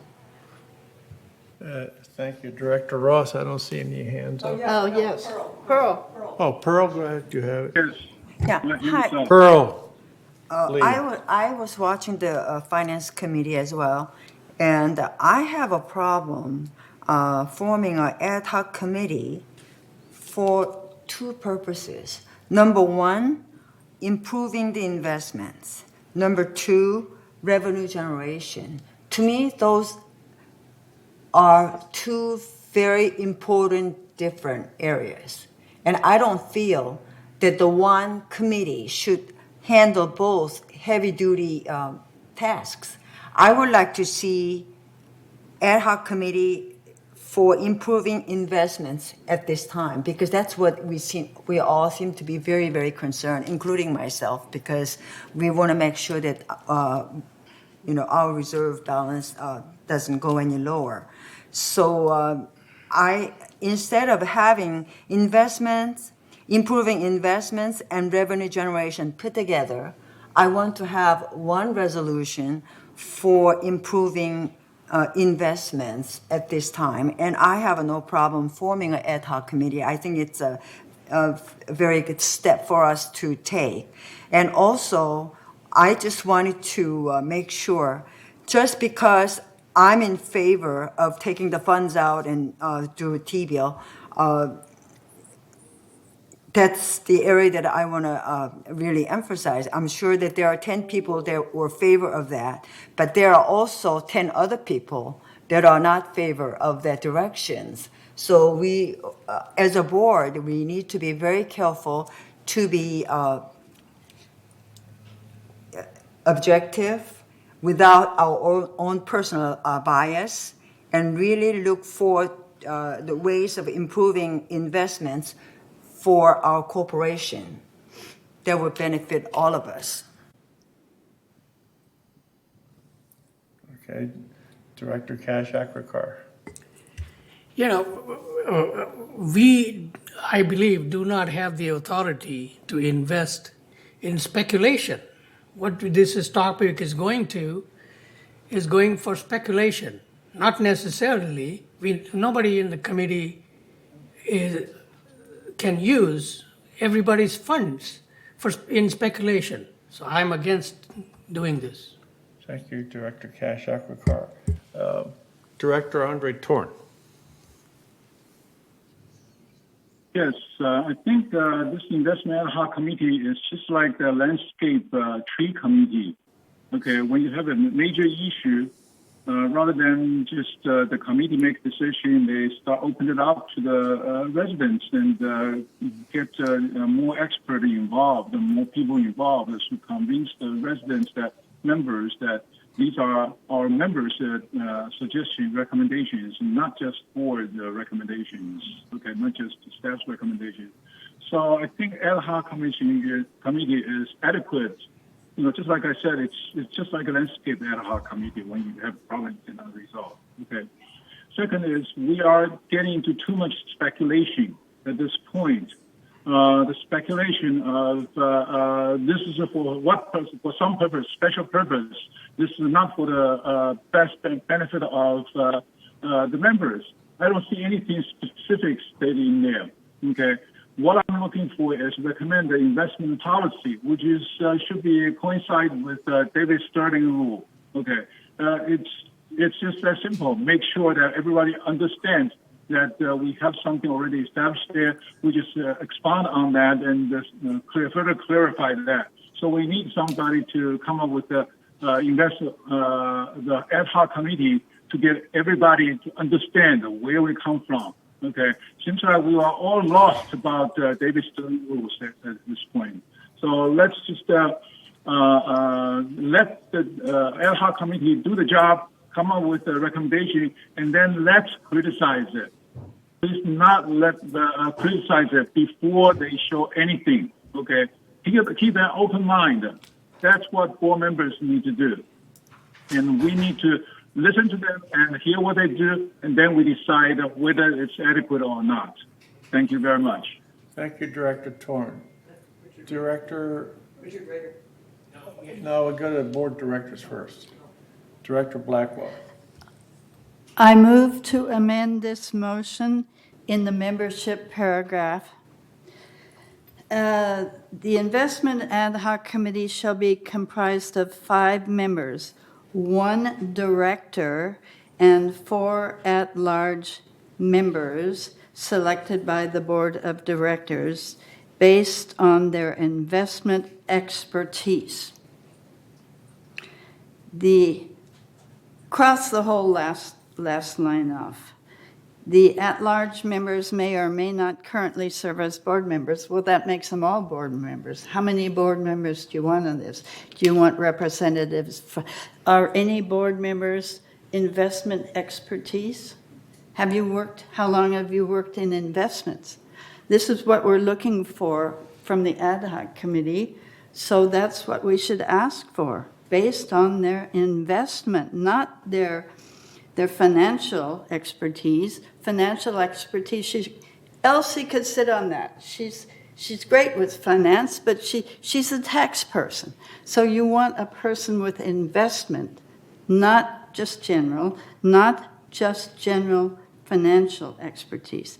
So I move that we have investment ad hoc committee should be comprised of 5 members, 1 director, and 4 at-large members selected by the board of directors based on their investment expertise, period.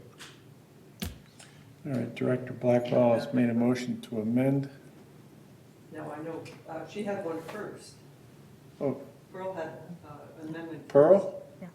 Well, I would like to make an amendment So there is no second. Is there a second for mine? She had one first. Well, I didn't hear her read it. Yeah. No, yeah. Yes. I mentioned earlier that I would like to see the motion says to establish as an investment ad hoc committee for improving investments Right, cancel number 3. Yes, and save the second part for later, because that is also very important. I'll But then second that instead of motion. having two different tasks, I wanted to limit to improving investments. All right, so I Director Lee, could you please restate that motion so we can get it in the archives?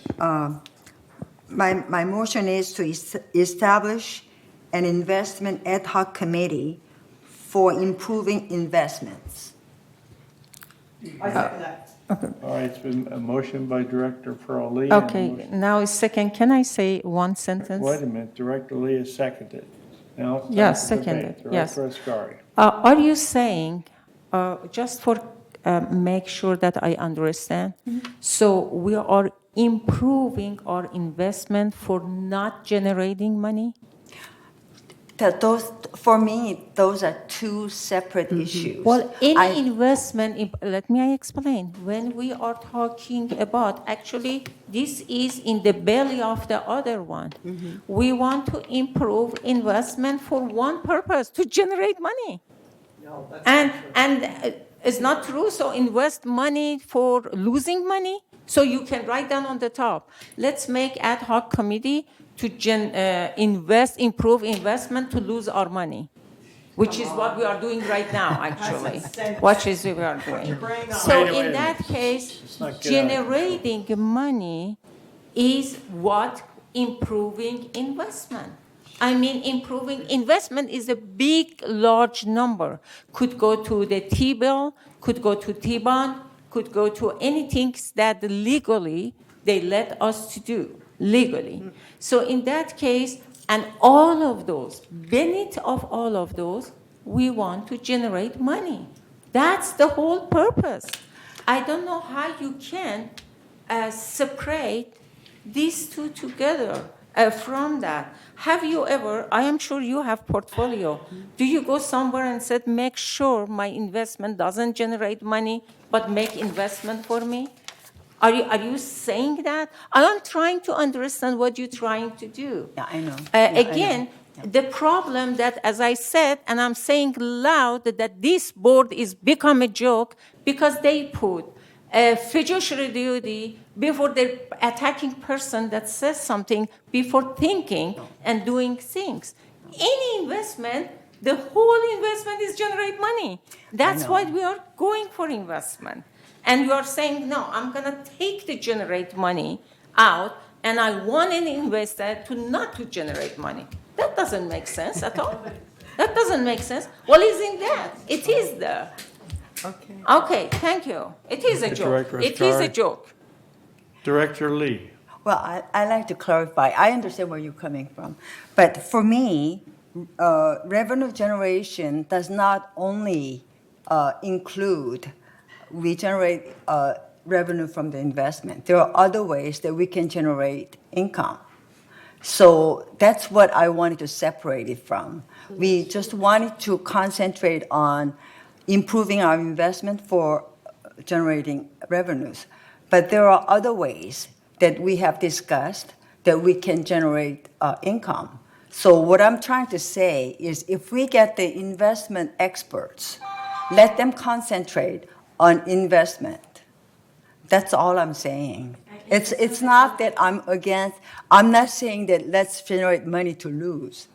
You know, we want to protect our investment and we want to generate income. But that income at this point is only from our investment.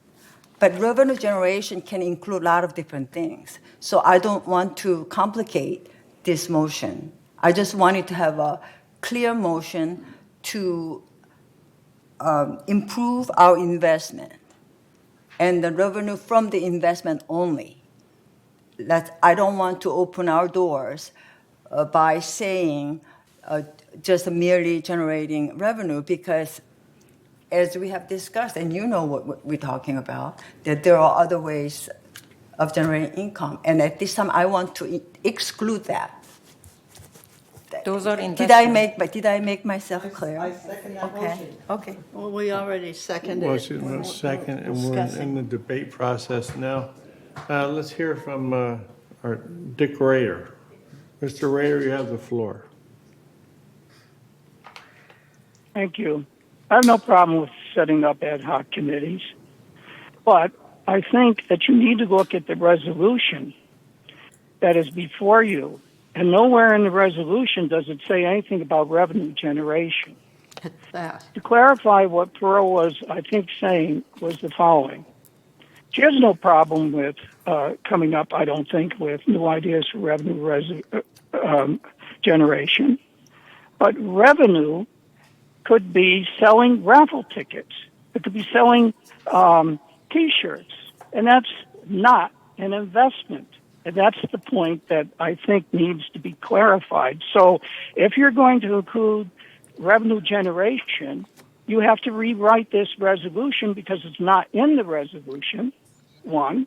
Two, Last line. maybe, Number 3. last line, where does it say it? What does it say? Says the Investment Ad Hoc Committee will research and study ideas of revenue generation. And we'll bring those. I missed that. I'm sorry. Yeah. I'm sorry. Well, I emphasized the point that I was making, that I agree with Pearl, it's separate. Because as I said, and I gave you examples, those examples are not investments.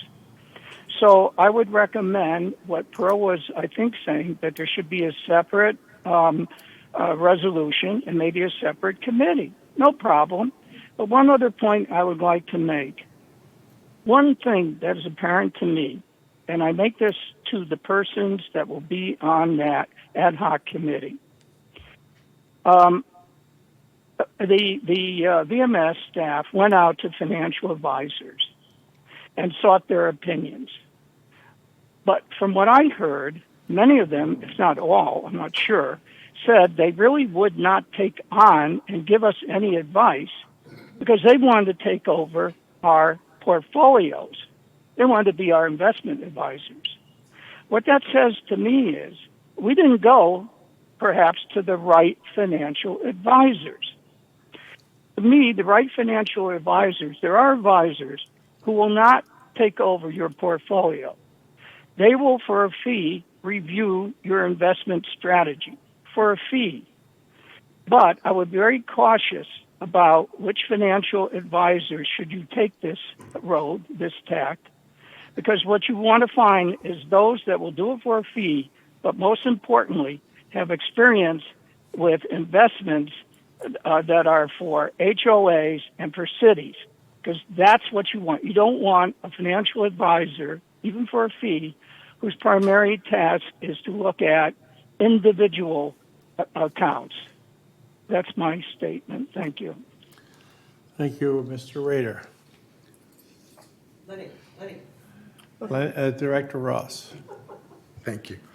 I have mixed feelings about this and eliminating the chance to revenue generate. I think it's important. However, I think it's more important for us to pass an ad hoc committee to increase our investments. And if it takes making these small tweaks on this resolution, then to pass it, then I'm all for it. To bring our board to a compromise situation, I would vote yes to make those changes and move forward. Because I think we need to get this ad hoc committee going. Thank you, Director Ross. We have 3-member comments. All right, well, let me take the directors first.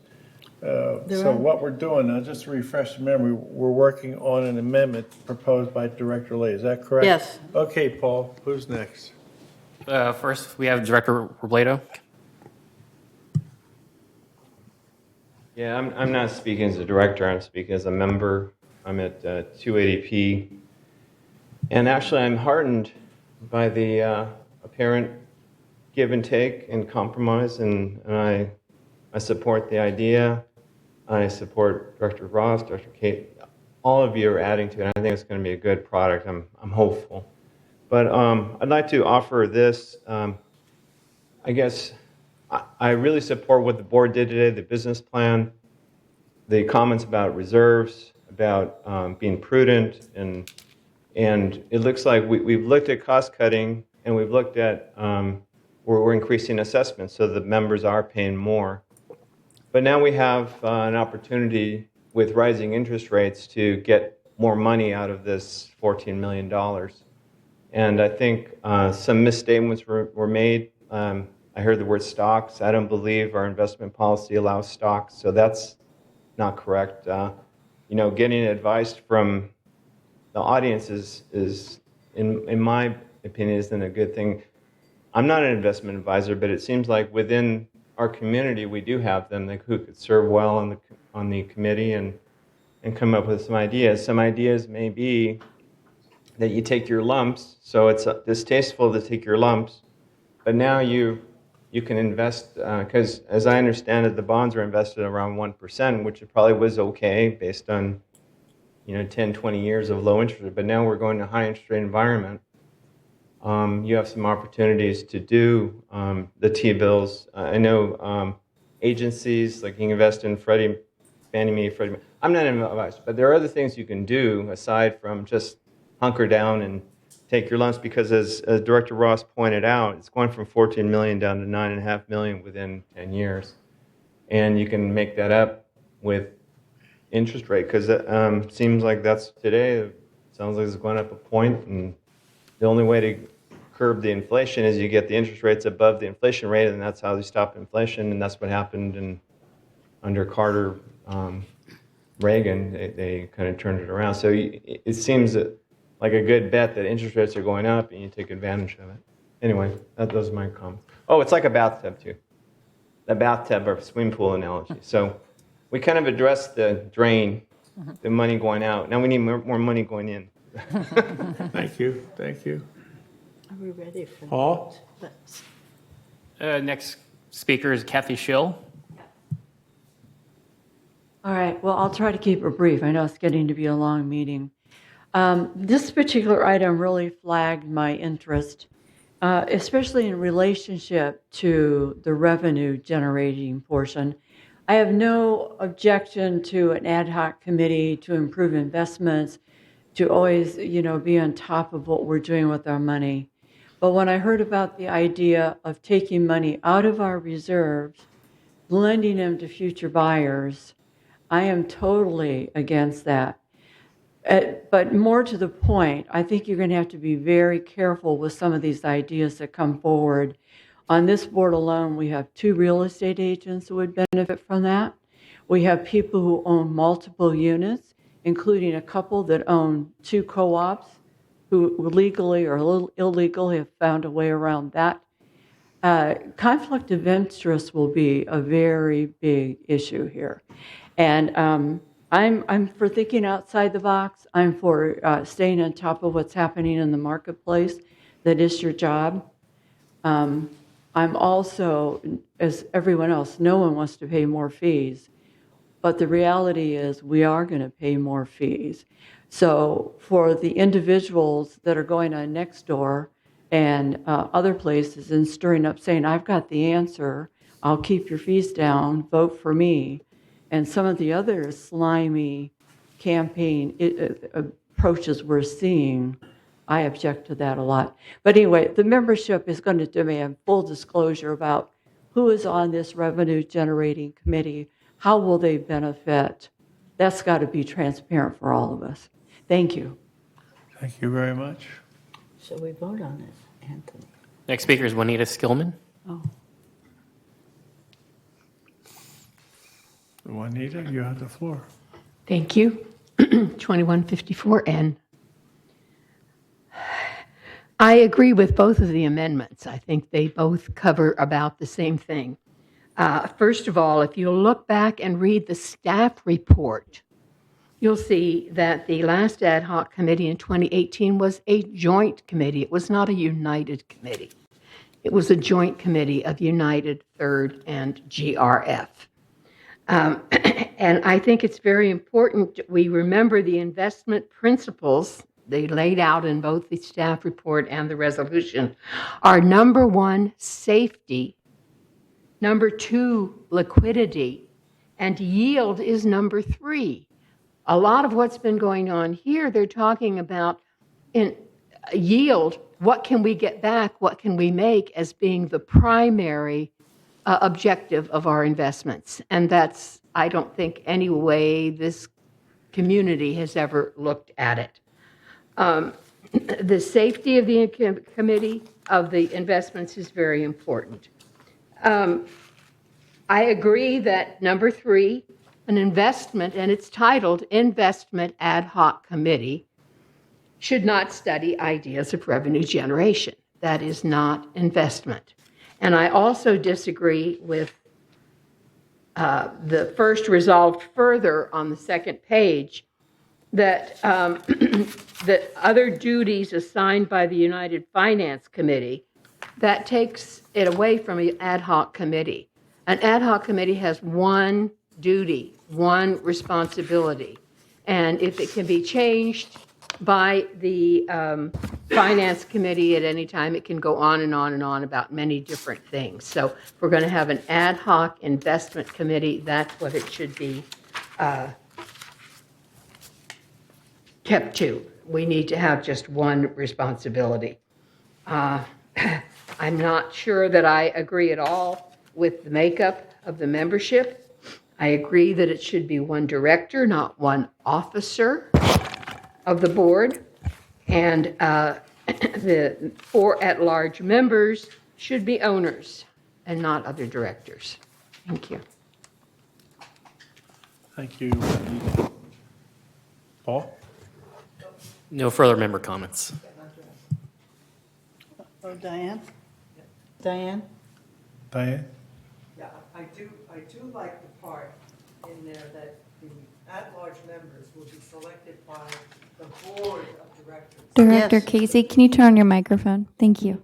I do like that it says the at-large members selected by the board of directors. So it's this isn't stuck in finance, but it's now the board that picks these people. Thank you. Are we talking about Director Lee's amendment? Yes. Okay. Yes, let's vote on that. Let's vote on that, Anthony. Anthony? Are we ready for the vote on the amendment? Yes. All right, could you put the voting screen up, please?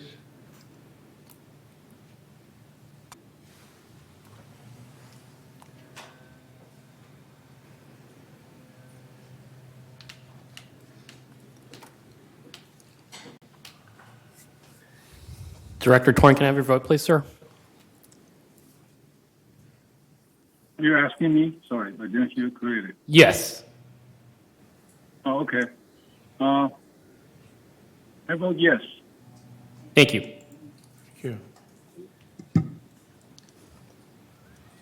We also have Maggie's amendment too.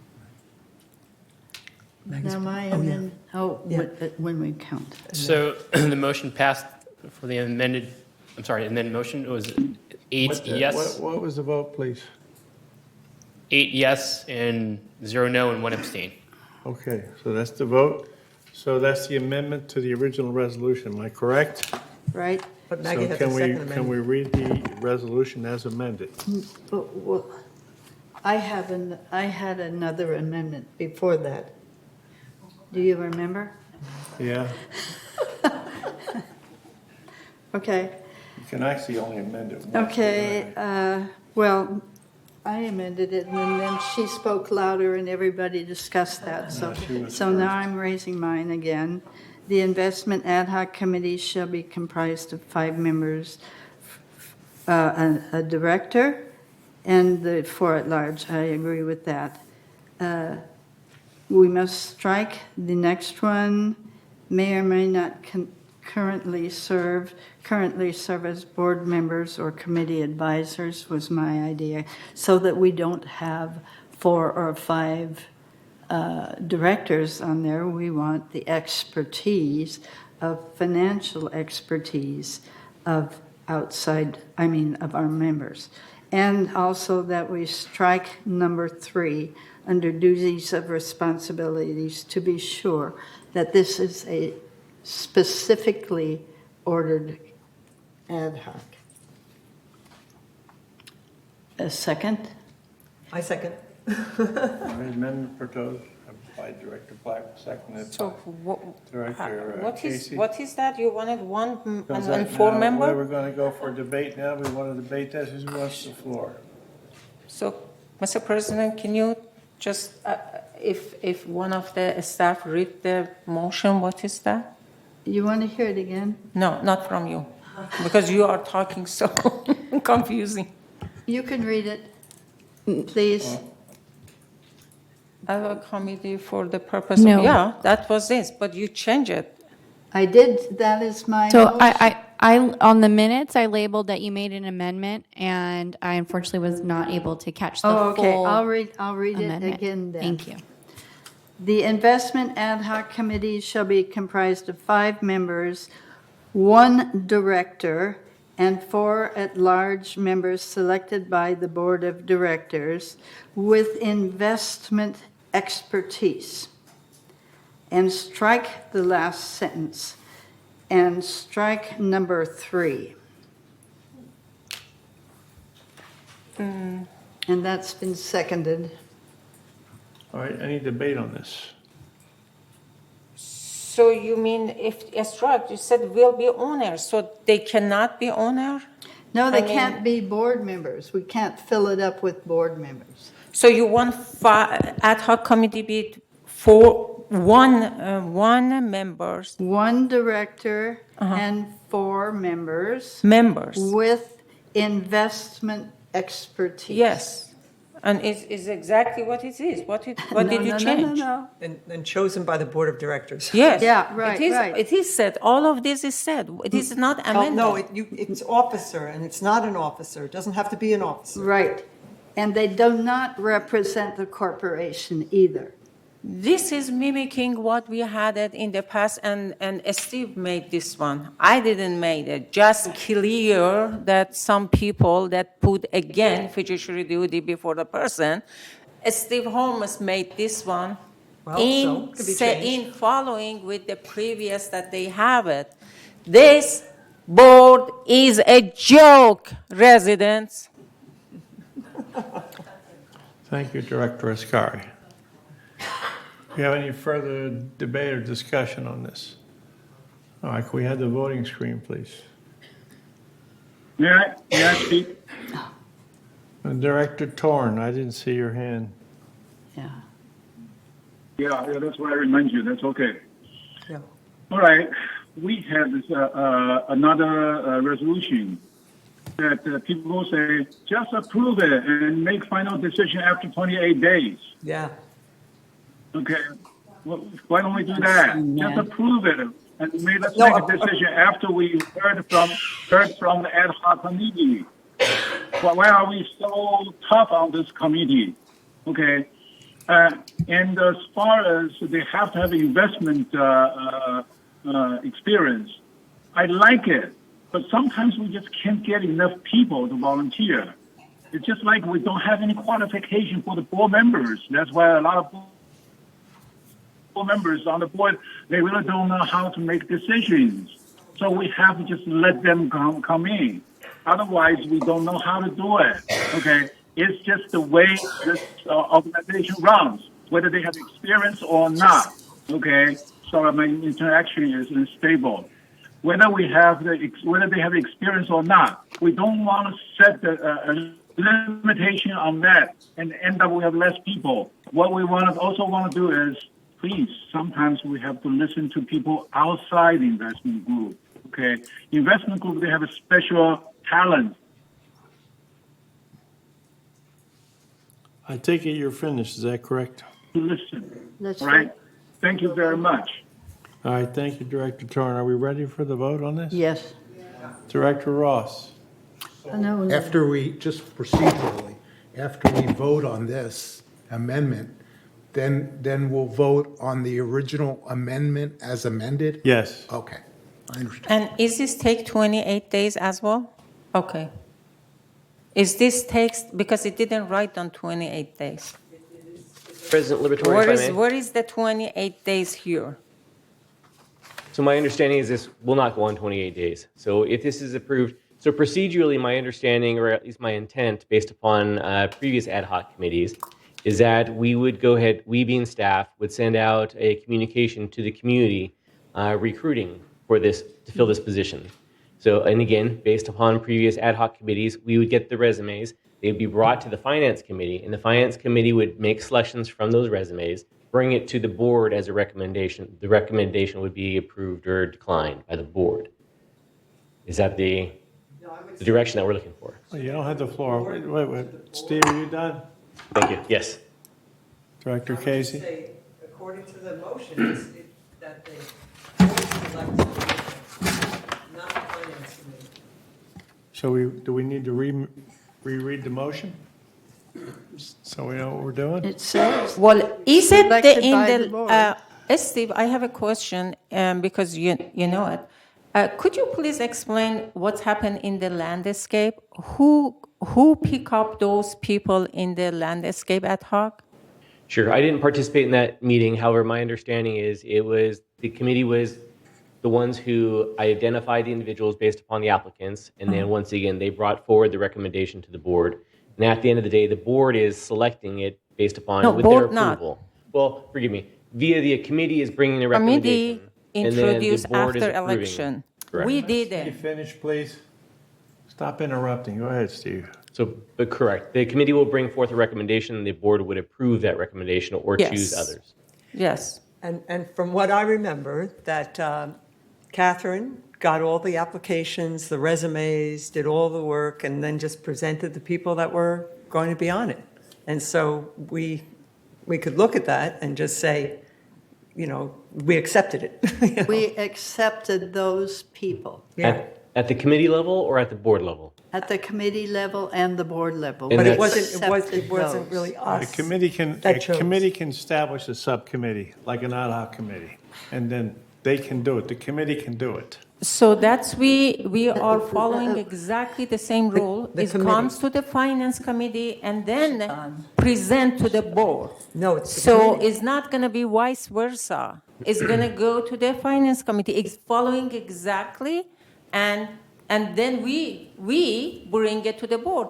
If board turn it down, like now, it depends if the board is joke or not. If it is not and a real adult, then we can vote it properly.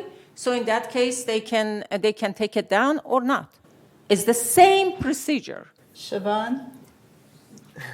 Typically, a committee, Are you running the meeting now or me? Yes, you're watching your phone. Siobhan? Well, I'm I'll direct sorry. the meeting. I didn't All call right. on Siobhan. I pointed. I don't call on Siobhan. I pointed at her.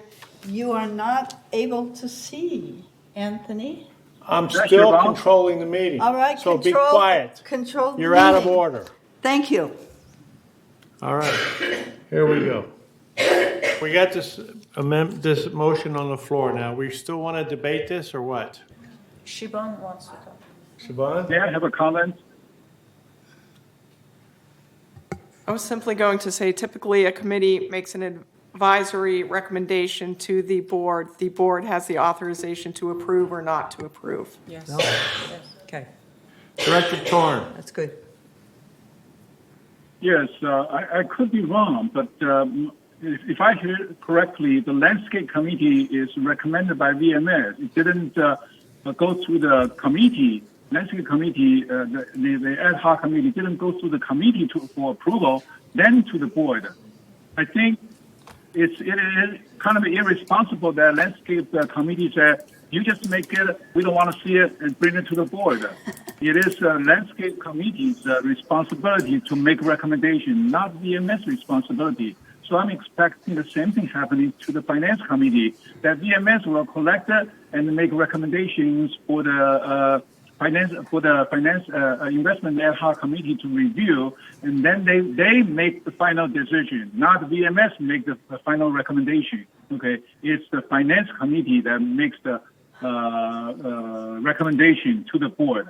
Okay, we need to take accountability of what the ad hoc committee does.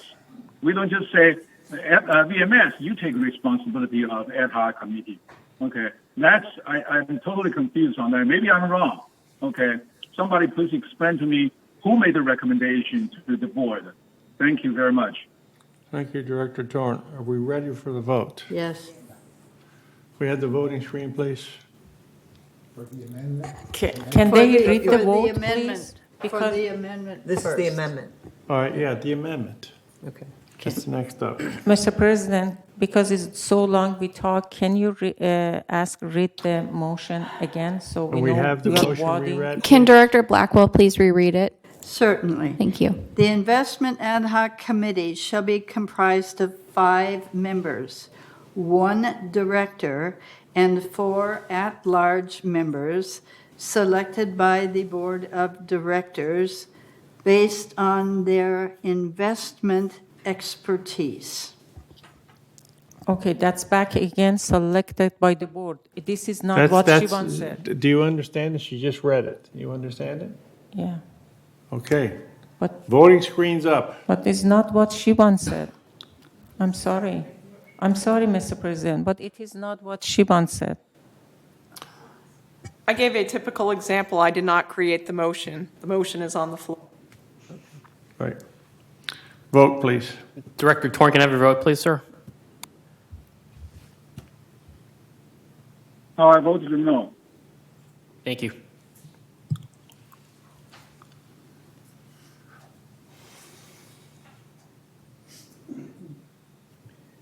Director Asghari and Director English, may we have your vote, please?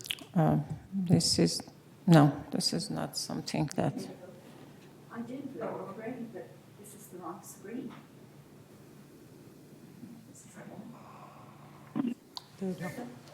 They did it, you did it. The amended motion passed. Amendment passed. Now we're back to the original resolution, motion. As amended. Yep. That's what I mean. Can we have that reread, please? Well, that's the whole resolution. I move that we vote on the whole resolution with the exception. But we need it We're- reread first, we're- as amended. Okay, the United Finance Committee has expressed a desire to, all right, now therefore be it resolved. The Board of Directors here forms an investment ad hoc committee and assigns the duties and responsibilities as follows. The purpose of the investment ad hoc committee is to conduct an in-depth analysis of investments of the Laguna Woods Mutual to ensure exceptional service from a professional investment manager and to adhere to the investment policies, principles in the order of safety, liquidity, and yield.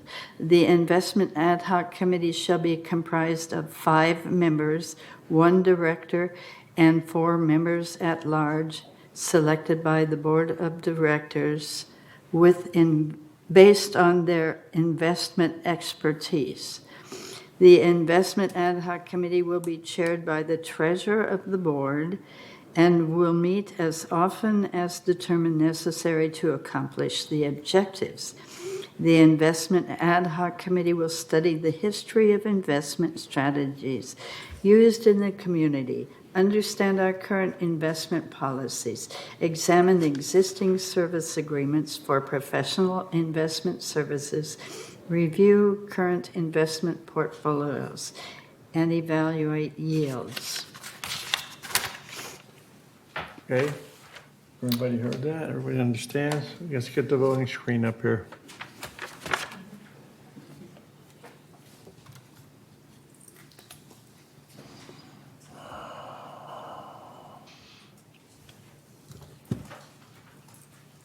Director Torn, can we have your vote, please, sir?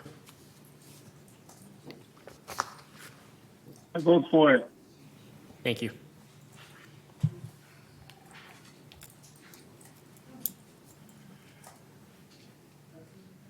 The motion passed 9-0.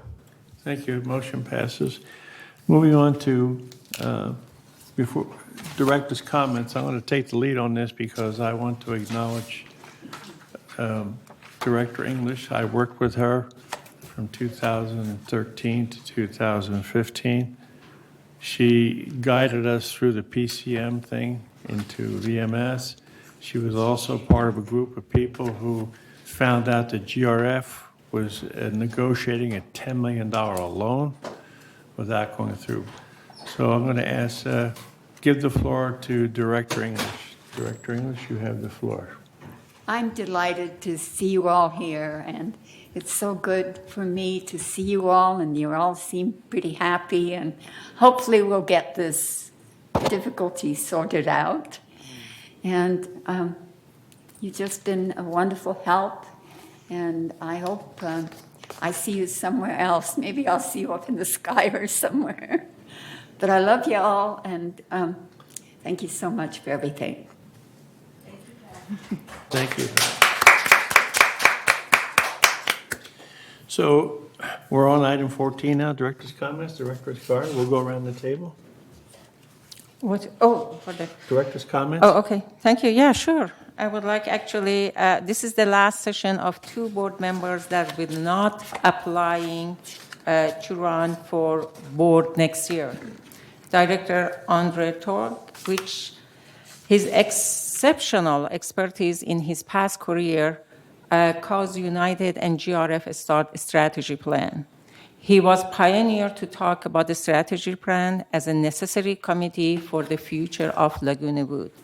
Also continuously ask for SOP and KPI, which result last year board revise of SOP for directors' duties, and different departments have started to create SOPs. His name will be attached to SOPs forever here in the United. Neda, the next one is Neda Ardani, was dedicating her time as Secretary of United. Always was attended, although it is the first time that she is not here due to her trip out of state. I would like to thank them for all volunteer times to spend to make our community going forward. Thanks for both of them. And if you don't vote yet, please call 1-866-466-6455. I repeat, 1-866-466-6455 to replace your ballot. As you see, board members, we decide on behalf of you how your money to be spent. So sending people with good faith to the board is necessary. Thank you. Thank you, Director Ascari. Director Blackwell. Thank you. I felt it was finally at last a productive meeting. We actually did amendments and discussed things. There was a myriad of 20-minute discussions by directors, but that will lessen as time goes by. So I'm happy we finished this agenda. I'm looking forward to lunch. Thank you. Director Casey. Good meeting. Director Ross. Yeah, I think that we ended on kind of a high note in that we passed unanimously the ability to seek out how we're going to improve our investments, because that's the most important thing we need to do to increase our reserves. And I'm glad that our board was able to come together on that. And so I wanted to thank every member who voted yes on that. Thank you. Thank you, Director Ross. Director Kashak-Ricard. Well, I'm glad we are still united. Thank you. Thank you. Director Pearl-Lee. Well, first of all, I'm really happy that Pat English is here with us this morning. She did not participate last 2 months board meeting due to her health conditions. That we hope that it was great that you came to see us. Another issue that I feel very strongly: please stop negative campaigning. We have no room for negative campaigning in this village. And I take this board positions very seriously, and I'm sure that all the members are here, and they put lots of effort and lots of time, and there's no room for negative spirit. We need to really build and looking forward to go forward, and I'm looking forward to work with the new members. And if you haven't voted, please vote. We need a strong, positive people here. Thank you. Okay, Director Torn. Thank you very much, and thanks for the nice compliment from our story. Okay, I just want to say my senior management experience has always been about strategic plan to support a strategic goal set out by the board and implementing best practice because those are the proven way to do a better job and cutting costs. Okay. I have my revenue generating is not really my goal. Okay, so because the revenue generating, as far as I'm concerned, in my experience as senior managers, is to provide better services to the department and our customers. That's the goal of revenue generating. I don't think that those roles are for the marketing and the sales department. Okay, not really to IT department. So I don't. I see a lot of people focusing on the revenue generating, and I just wonder how much revenue generating experience they have in their past career. Okay, I don't see anybody says I did this one in the past in my career, so that's why I'm just suggesting that. I don't hear anything. Seems like it's all out of blue. Okay, and I hope the board will continue these in the future, focusing on strategic plan, which is strategic goals given to the VMS. And then implementing best practice. If you know anything at best practice in your career, that you have to do it this way because that will be the way to be more efficient and effective. And the cost cutting, that's what we need to do. Okay. That will, I believe, if we go through that, we will generate a lot more revenues than what we can, what we can do with it. All right. Thank you very much. Thank you, Director Torn. Now for the directors here, we're overstaying our welcome here. There's another meeting scheduled here at 2:45. So I'd like to hear a motion to suspend the reading of the director's comments for the committees. I make that motion. I second. Suspend it. All right, motion seconded, motion by Diane Casey, Director Casey, and seconded by English to suspend the part of the reading of the commission reports. So we now stand in recess, and we will meet in closed session at 2 o'clock in the Willow Room. Thank you.